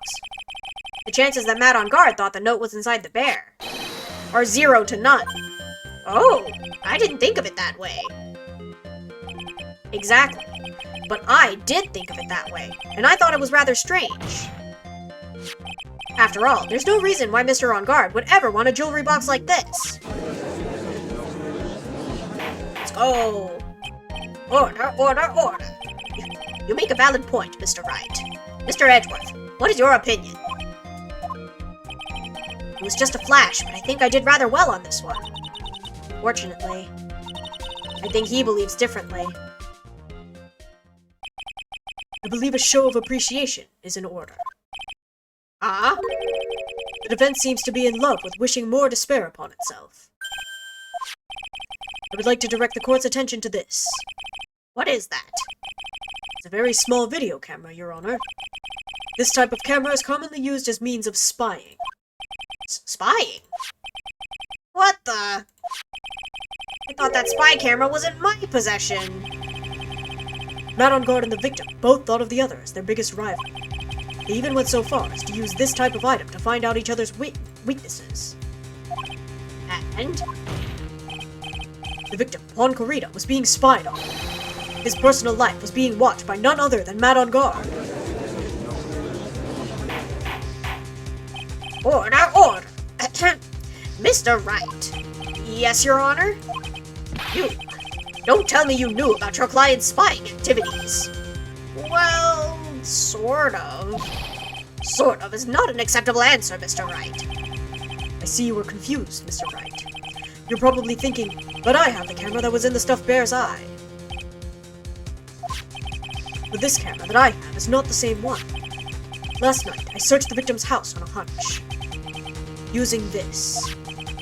Gumshoe's bug sweeper. By the way, Mr. Wright, the defendant's fingerprints were found on this camera. Matt on Guard's fingerprints were on there. Well, Phoenix, looks like those cameras were hidden all over the place, huh? What am I supposed to say to that evidence? I think this is the end. It's fairly obvious that Mr. On Guard learned of the suicide note through this. He was watching the victim all along. Got me good this time. I don't have anything to counter that. That's called voyeurism facts. So many crimes. Hey, now what's that lawyer thinking? Mommy, is that man the black killer guy? Shh, stop. Don't look at him. The way he's sweating is just so, ew, nasty. Phoenix. Yes, Chief? Have you figured out what you're going to do next yet? What I'm going to do next? Is running away like a frightened child work? I know it seems like Mr. Edgeworth is very close to putting the lid on this case, but in his eagerness to prove his point, he forgot one very important thing. Well, what is it, Mia? There's a piece of evidence that he really should investigate. Something he should investigate?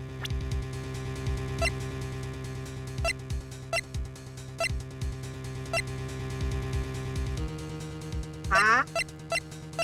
What?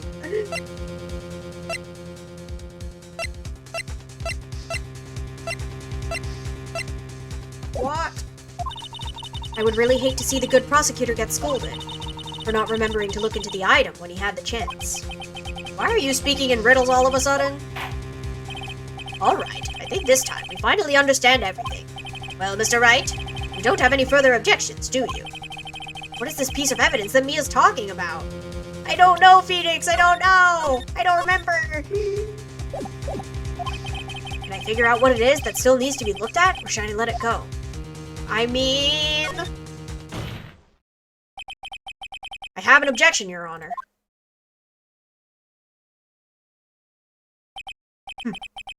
That was about the weakest objection I've ever heard, Mr. Wright. Objection! Your Honor, the defense has no intention of letting this go so easily. I'm beginning to sound desperate. That's just your imagination, Your Honor. Mr. Edgeworth, this is not like you at all. In your eagerness to prove your point, you've forgotten one very important thing. Hey, isn't that what I just said? So, you're telling me that I forgot something. You're so close, Mr. Edgeworth. But there's something you really should examine about this piece of evidence. They won't let me save. Lovely. Okay. Okay.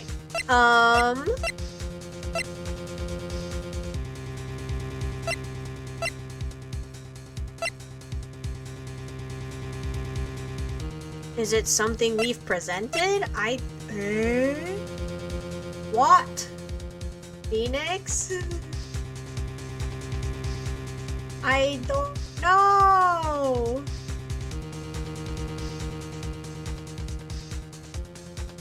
Eh?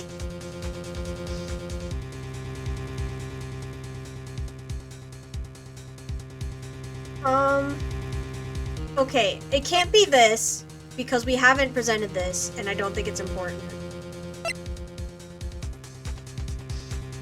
I don't think it's this, because they've already checked.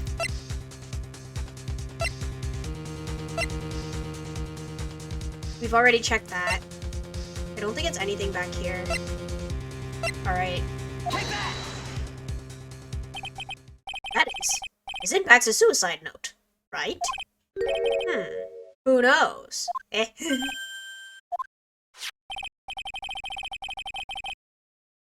I mean, sure, this suicide note was found inside the bear. But this bear was in my possession until only a few moments ago. Which means... the handwriting on this suicide note has yet to be analyzed. Oh. So, as to whether this pivotal piece of evidence was really written by Miss Impax or not, that has yet to be even remotely confirmed. Good job, Phoenix. Mr. Wright, you can't seriously... Mr. Wright, are you saying that this suicide note is a fake? Miss Andrews, you were the one who tried to pin this murder on Mr. On Guard. Who's to say you didn't create a fake suicide note and put it into this bear? How dare you? Objection! Your Honor, the defense is indiscriminately accusing the witness again. There is no evidence linking the witness to this suicide note whatsoever. Objection! But if this is a fake, then the witness is the only person who could have made it. What? Recall the witness's testimony concerning this figurine. The only person other than the victim who could solve the puzzle is the witness herself. Miss Andrews, you wrote this note, didn't you? You wrote it so that you could use it to frame that on guard. I did no such thing. Objection! Right. If you're going to pronounce this suicide note a fake, then show this court some evidence to support your theory. Objection! Mr. Edgeworth, you were the one who presented this scrap of paper as evidence. That means the burden of proof lies with you, the prosecution. That is enough. Mr. Edgeworth, can you confirm the handwriting on the suicide note? It is as the defense has stated. The handwriting has yet to be analyzed. If that is the case, it seems that yet again we have reached a point where a verdict is impossible. Impossible. That's impossible. This isn't good, Phoenix. The judge is going to carry this trial over one more day. I don't think Maya will physically be able to make it another day. I didn't want to have to do this, but I don't have a choice. I request that both the prosecution and defense further investigate. Handwriting analysis, my butt. That's just a lawyer trying to buy more time. On guard is guilty. Look, any idiot can tell you that. I think we've reached the end of the line. Guilty! Guilty! Guilty! Guilty! Guilty! Guilty! Guilty! Guilty! Guilty! I mean, he is. It's true. What is that sound? It's Gumshoe. Hello? Gumshoe? What's with him? And what's with that sock? Where's Maya? What happened to the killer? He got away. What? I'm sorry, pal, I really am. I don't know what to say besides I'm sorry. I wish there was some way to make it up to you, I really do. Anyway, what's going on? I found his hideout, pal. But the two of them were already gone. This is terrible. I'm going to keep looking for him, pal.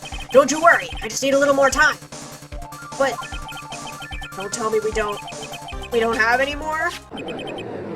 Gumshoe! Guilty, guilty, guilty, guilty, guilty, guilty, guilty, guilty, guilty. Do you hear that? They're calling for his head. Mr. Wright, I can't. For us to come this far and... What is it? Let me talk to Mr. Edgeworth. I can't do that.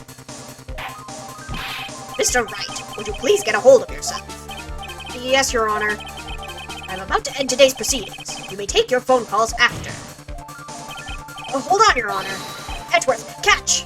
Take that! Not the phone, PNG! Mr. Edgeworth! Please, you've got to buy it some more time! Court is in session. I'm sorry, Your Honor. You were saying? Mr. Wright, this is a court of law. That is exactly how I feel about this, Avery. Truly unpog. I'm sorry, Your Honor, but I am reluctant to do this. However, it appears that I have no choice but to suspend proceedings until tomorrow. This time I really can't do anything. Court is now adjourned for the day.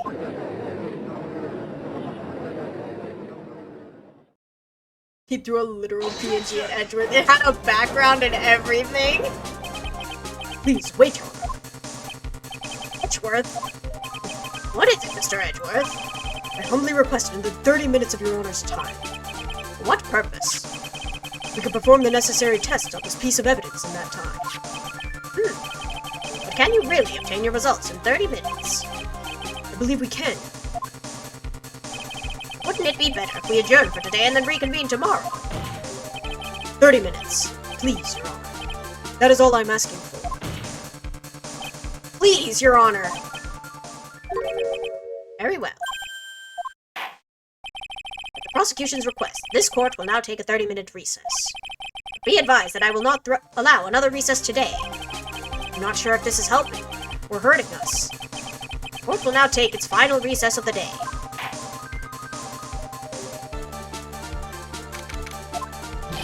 Right. Well, what's going on with Maya's situation? The killer! It looks like he got away again.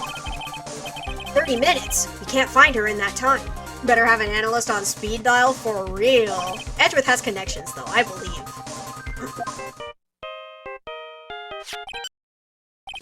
Report. Is that Mr. Edgeworth? We don't have time. Just spit it out. Right. Looks like we just missed him, sir. But the killer left a few things behind by accident in his rush to get away. A few things. Can we use any of them as evidence? I thought you'd ask, pal. I've got the things he left with me right now. I'm on my way over. Really? That's odd. Any items like that are usually sent to the crime lab first. We don't have time to wait for those guys, sir. When those guys weren't looking, I swiped the stuff and ran. What? Well, I'm not a detective anymore, so I had to. I'm really sorry, sir, but I've got to put the law on hold for now. Sounds bad. I hope he doesn't get in too much trouble over this. My uncle junked the car. I'd say I'll be there in about 20 minutes, sir. Don't worry, I'll be there. Wait for me. All right, just get here in one piece. I'm on a mission and no one can stop me now, sir. No one. I'm pulling out all the stops and running every red light. Items left by the murderer, huh? Maybe there's something among them that'll be decisive enough to end this. Oh my goodness. Hey, what's wrong? Detective Gumshoe, answer me. No! No one can stop me. Uh-oh. Also, you guys are about to be hit with an ad. Sorry. I can't snooze it anymore. What happened? Sounded like he had an accident. Guessing his cell phone broke as well. What was he thinking? We've gotta hurry and call for help! We have no idea where he is. His cell phone is broken, and he wasn't driving a patrol car, so no radio either. Guess we're defending Gumshoe against traffic violations next. Poor guy. Also, if we don't get to those items before they do, the police will take possession of them. No! We can't let that happen. Well, there's a way we could find out where he is. Then we stand a chance. Why, oh, why did Gumshoe have to get in an accident now? Is there any way to find out exactly where he is at this moment? I believe... That's right! There is a way! What? Huh. I'm sure we can find out where Detective Gumshoe is through this! Eh.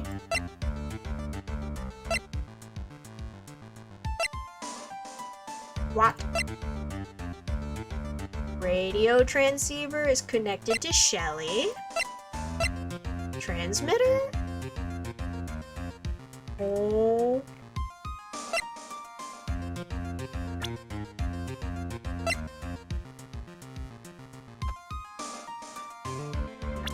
What?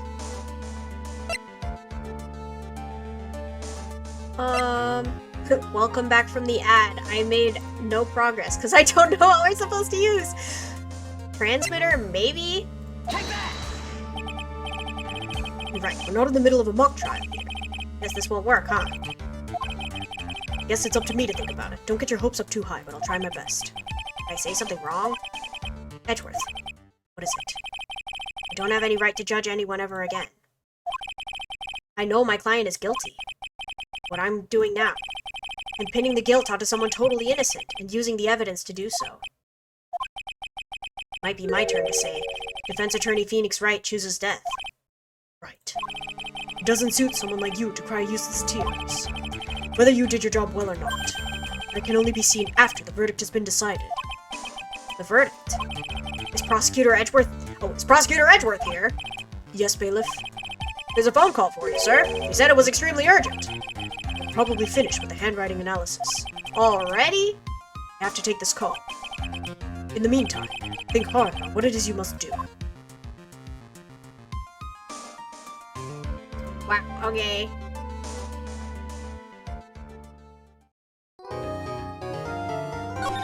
So in the end, we don't know where Gumshoe is? Cool. Alright. I mean, yeah, sure. We'll take that, I suppose.